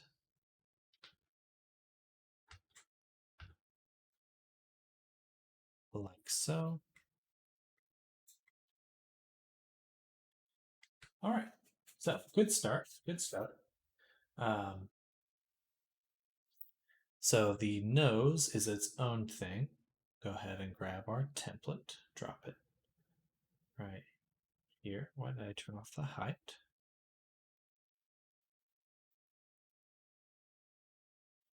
Yeah, perfect. Gives it a nice little bumpiness.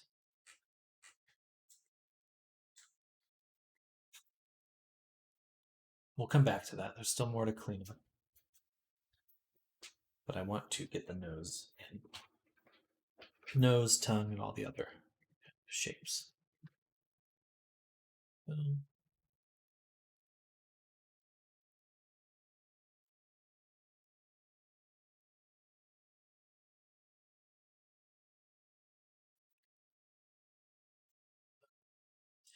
Then we just grab the nose.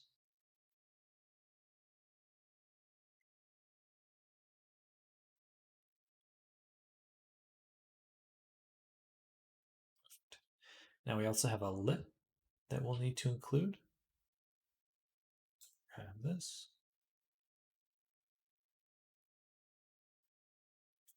Lip. And this one's just black. Boom. Go with this selection. And we just kind of follow up the mouth.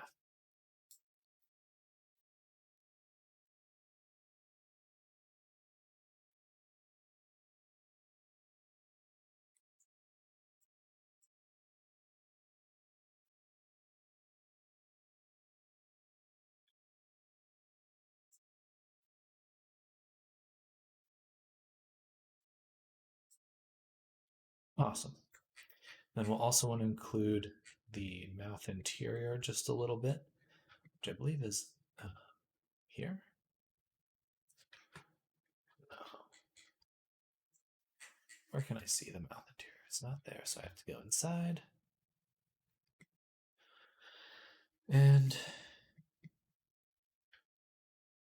it's not that. It's this. Here.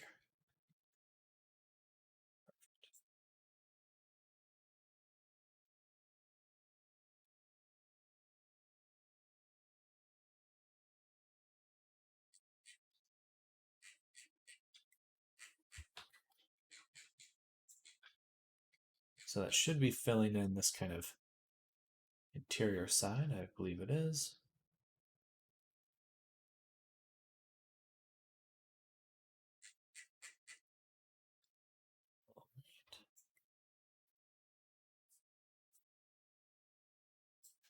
Nice.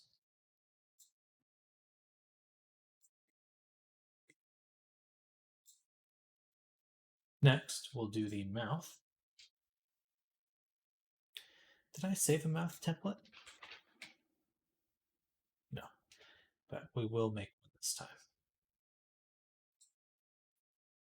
Oh no, that is my mouth template. Oops. So, just grab this. It'll be you. Let's put it below the lip. And all of this stuff. Then we got the tongue. Oh, one more. Where is the tongue? Oh, this is the tongue. Little boxing. Tongue and teeth.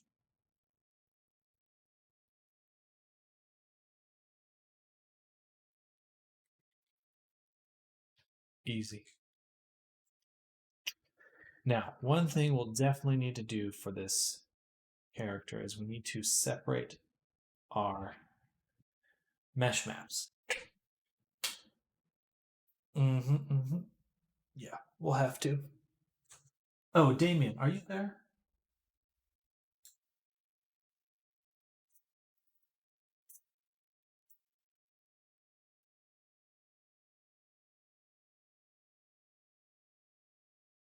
Just realized what it looks like. It's like the FNAF animatronic skeleton. Oh, the mouth? Yeah, absolutely.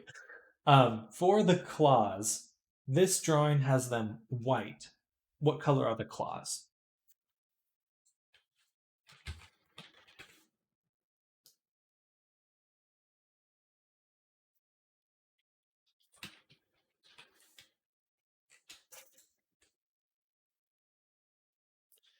Guess what? Honestly, I have no idea. That's totally fine. I just wanted to confirm. Um, yeah. Then we'll just grab it. Mine, mine, mine, mine. Then, oh, wow, wow, wow, wow. Oh, and then we need the paw pads, of course.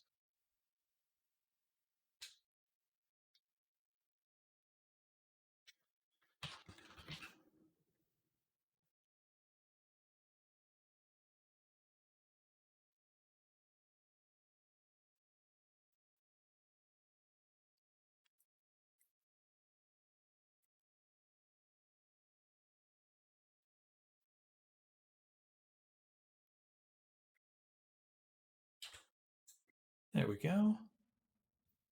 He's looking good.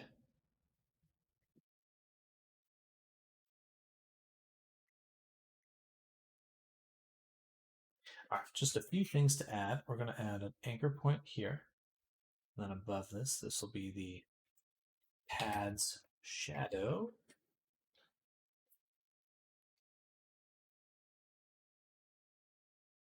Yeah. He has them beans.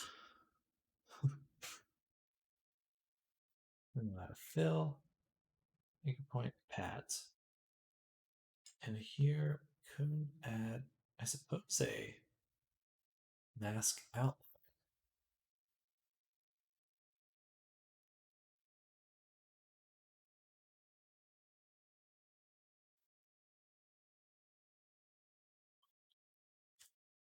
Why is it only showing up there? No. Let's do what we know. Do what we know works. Bevel, drop that there. Subtract, no, inverse. Subtract, bada boom. Now we can take this color and just make it darker. Pink, basically. Just a minor gradient to really kind of bring that together.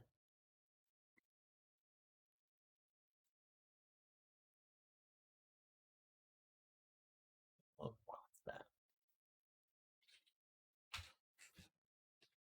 Maybe a little too saturated. Perfect. And then we'll do the same thing with the claws. Anchor point, template, claws, fill.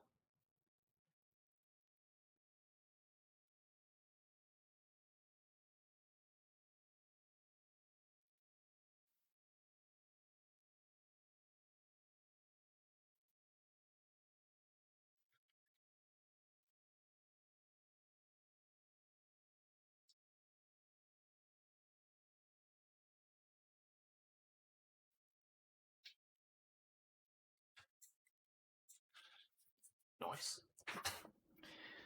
Oh, all right.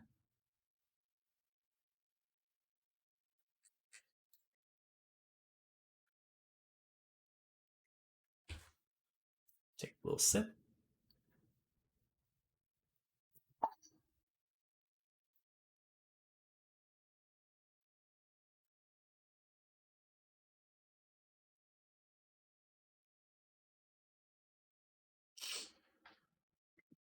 Tail's definitely not finished in any way. My room got so warm.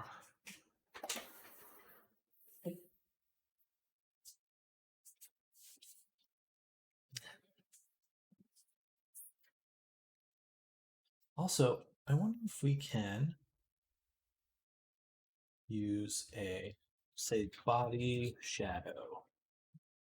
We're going to add a fill here. This fill, we're going to use the curvature of the body, which is already yielding interesting results.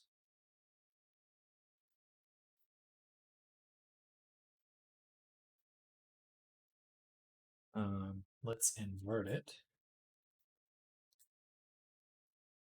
like so.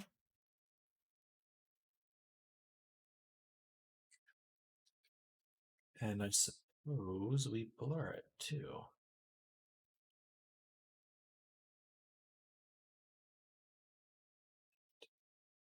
And lastly, add a levels and just kind of push these values this way.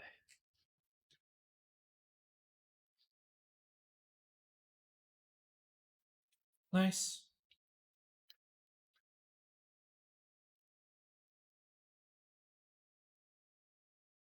That really helps.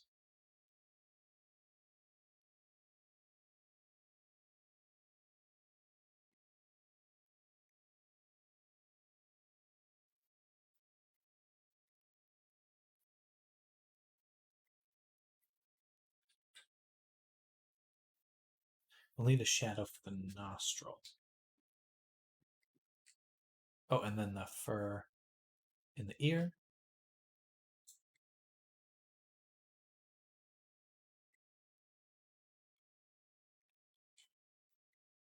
Maybe paint a little bit of this out.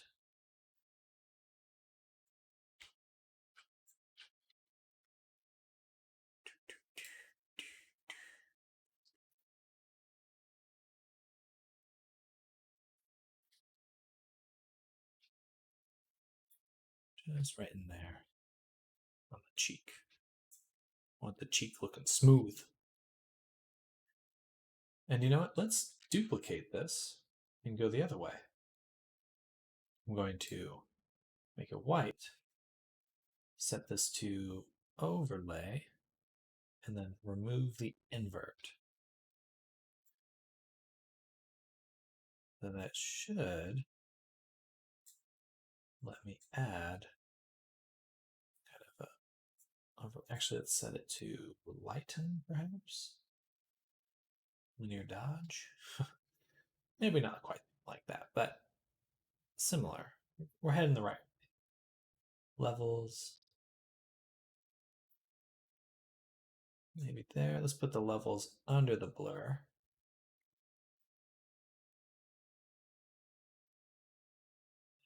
Definitely want to lessen this whole effect pretty strong. Just a little. Just so the character pops. Pops. I think we will actually sample the skin color itself. Light there. So it's the same color. Voila!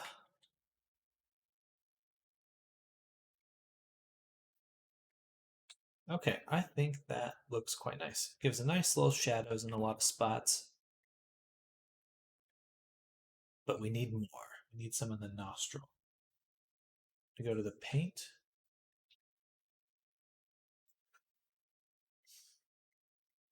right in here, and we're just gonna wham. Wow. You know what? I'd rather do a fill, and in that fill, a shape, which we can then just place manually. Because I'm lazy. I want to be exact. Where I'm going to turn on the wireframe so I can see what's going on.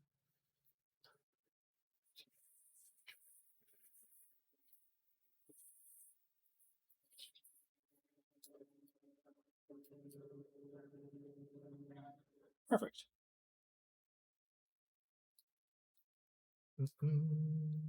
Maybe even soften it a little bit.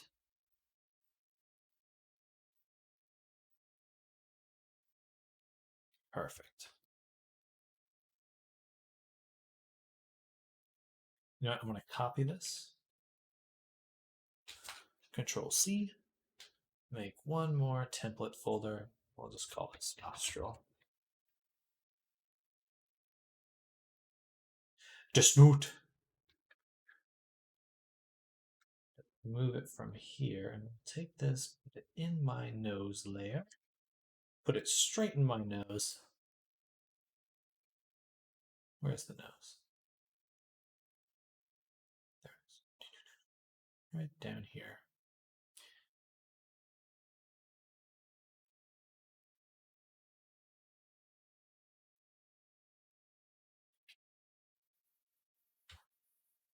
That way, I can do a few other things, like take the color, of course, do that. But then I can also take the roughness and turn it way down. So that way there's no shine in the nose, and it'll look a bit nicer. There's no like shininess coming out of the nostril, which always looks a little odd. You can also add in our texture sets the ambient occlusion, which will add to our base. So I can turn it on in the nose, the nostril, AO. Oh, just turn that up. That way, it will really definitely hide the shadows. All right.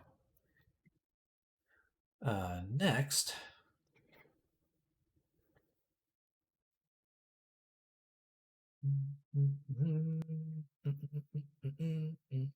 just beveling this a little bit. I do kind of wish I had that 3D blur tool. May buy that right now.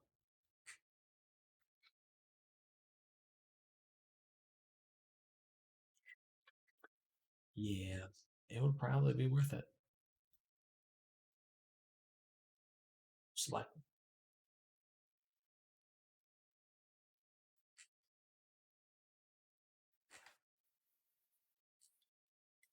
All right, let's see what it looks like in Unity.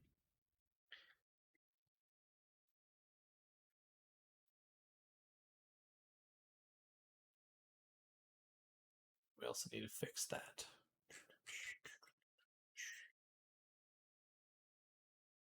And the tail.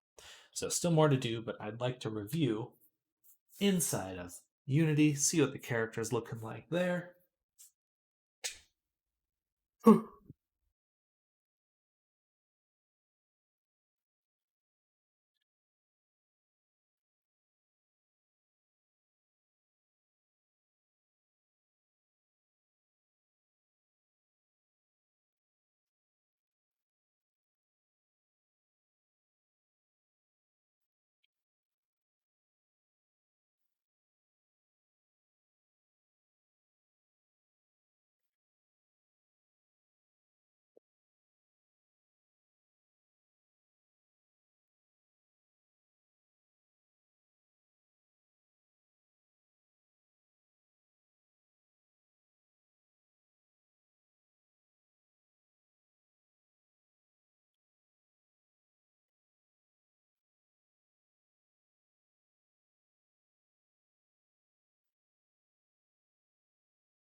Just waiting on Unity to load. Please load, Unity, please load. Man, I probably spent over the course of my life like full over 48 hours, continuous hours waiting for Unity to load. Probably more than that, actually. That's depressing.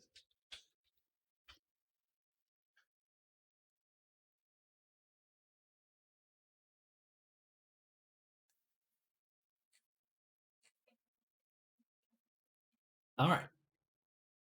Unity takes its time to make you sad on purpose. Curse you, Unity! Let's go ahead and export textures.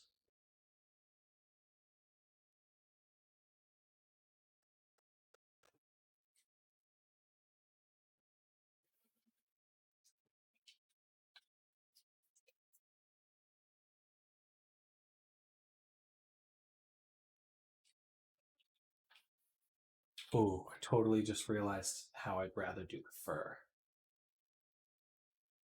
for certain things. Yeah, that could work really well. Okay. He's looking good. Let's go ahead and go to the body, go to reflections.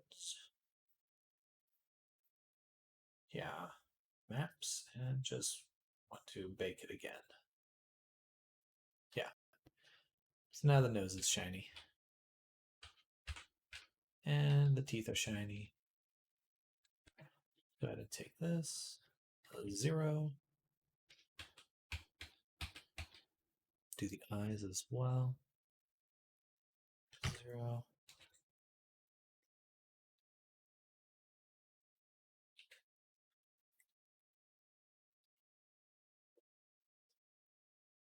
All right, he's looking really good.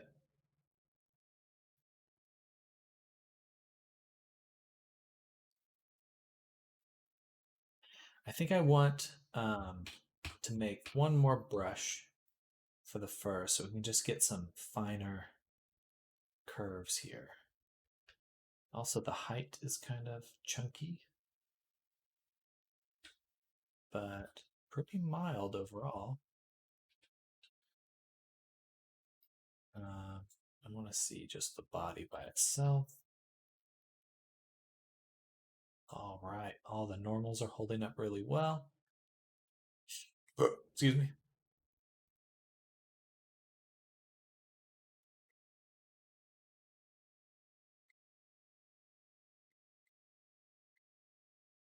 Everything's looking super good. Nice. Noise.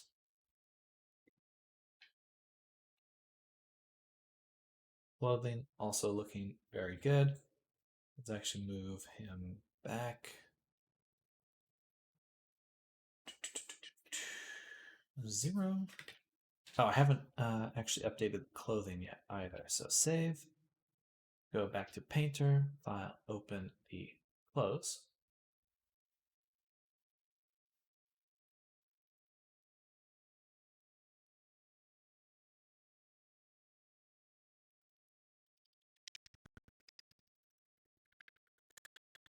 Do a little.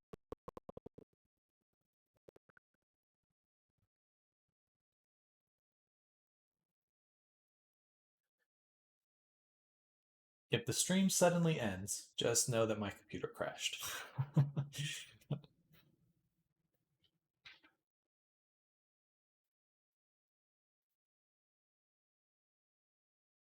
Oh, it's lagging pretty hard right now.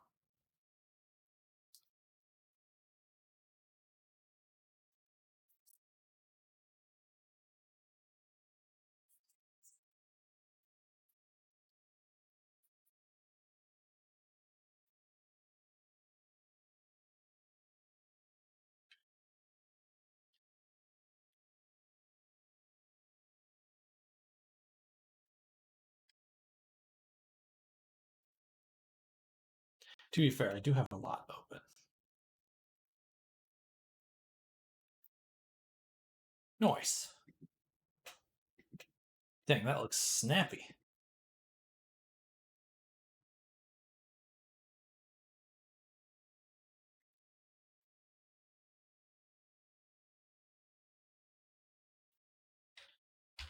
I think the shadows here are too intense. So I want to limit how dark it gets on the body. Oh, that's probably the ambient occlusion, actually. Let's check. If I go here and I remove the, oh, yeah, okay. So we'll just want, yeah, okay, so it's the AO maps specifically that are darkening it a lot.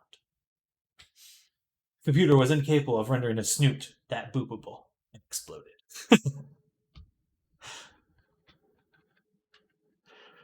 Too boopable.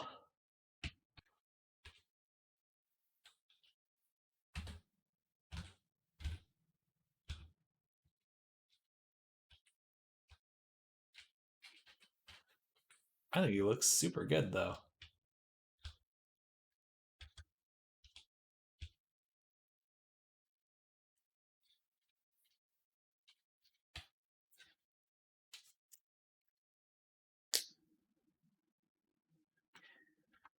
Glasses are facing the wrong direction, but that's okay. Or the lens, that's fixable.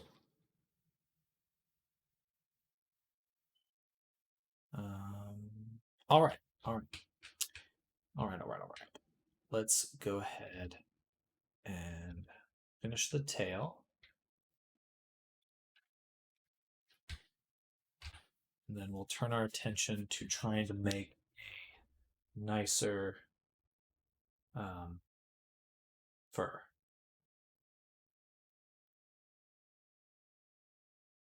I want a fur texture that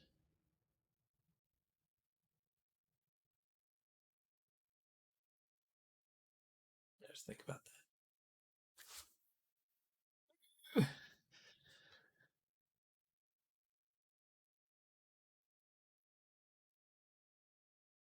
Okay, that should work.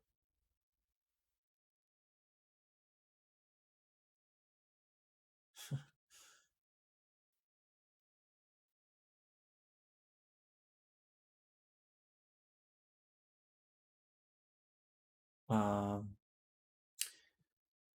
gonna have to do something clever. All right, dang, he looks awesome. And just say right about here.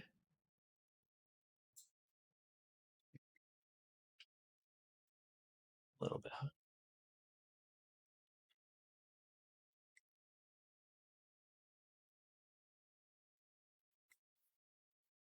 Eyebrows, Dave, definitely make him look pretty serious. So I might change the angle on that a little bit so it just has a slightly more neutral expression.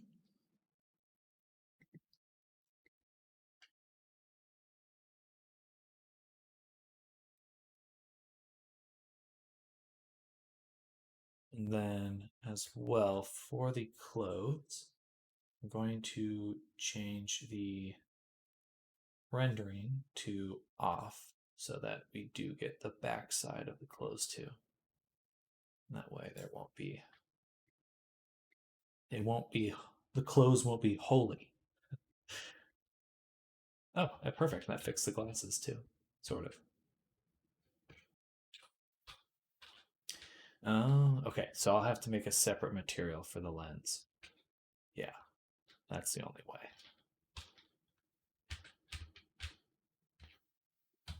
All right. Everything's looking pretty good though.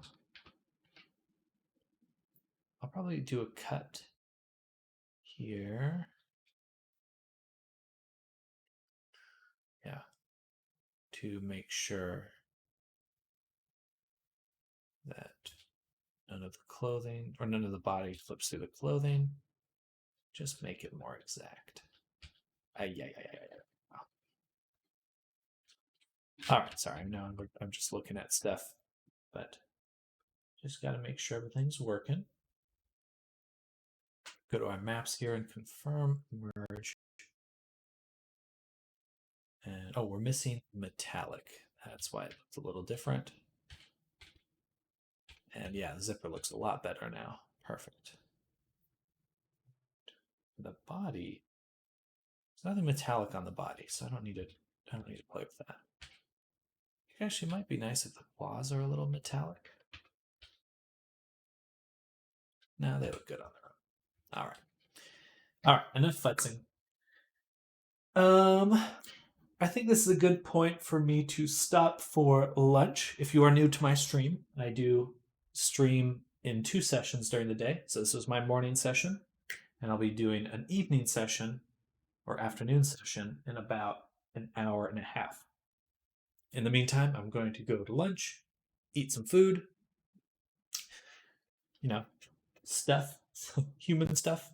But I'll be back and we will put the final touches on the texturing for the body and then begin rigging the character. Sounds good, Damien. See you then. Everyone else, if you haven't yet, please hit that follow button. I'm here all the time making VR chat avatars, and I'd love to share more with you. So please hit that follow. Anyway, see you all very soon. Bye.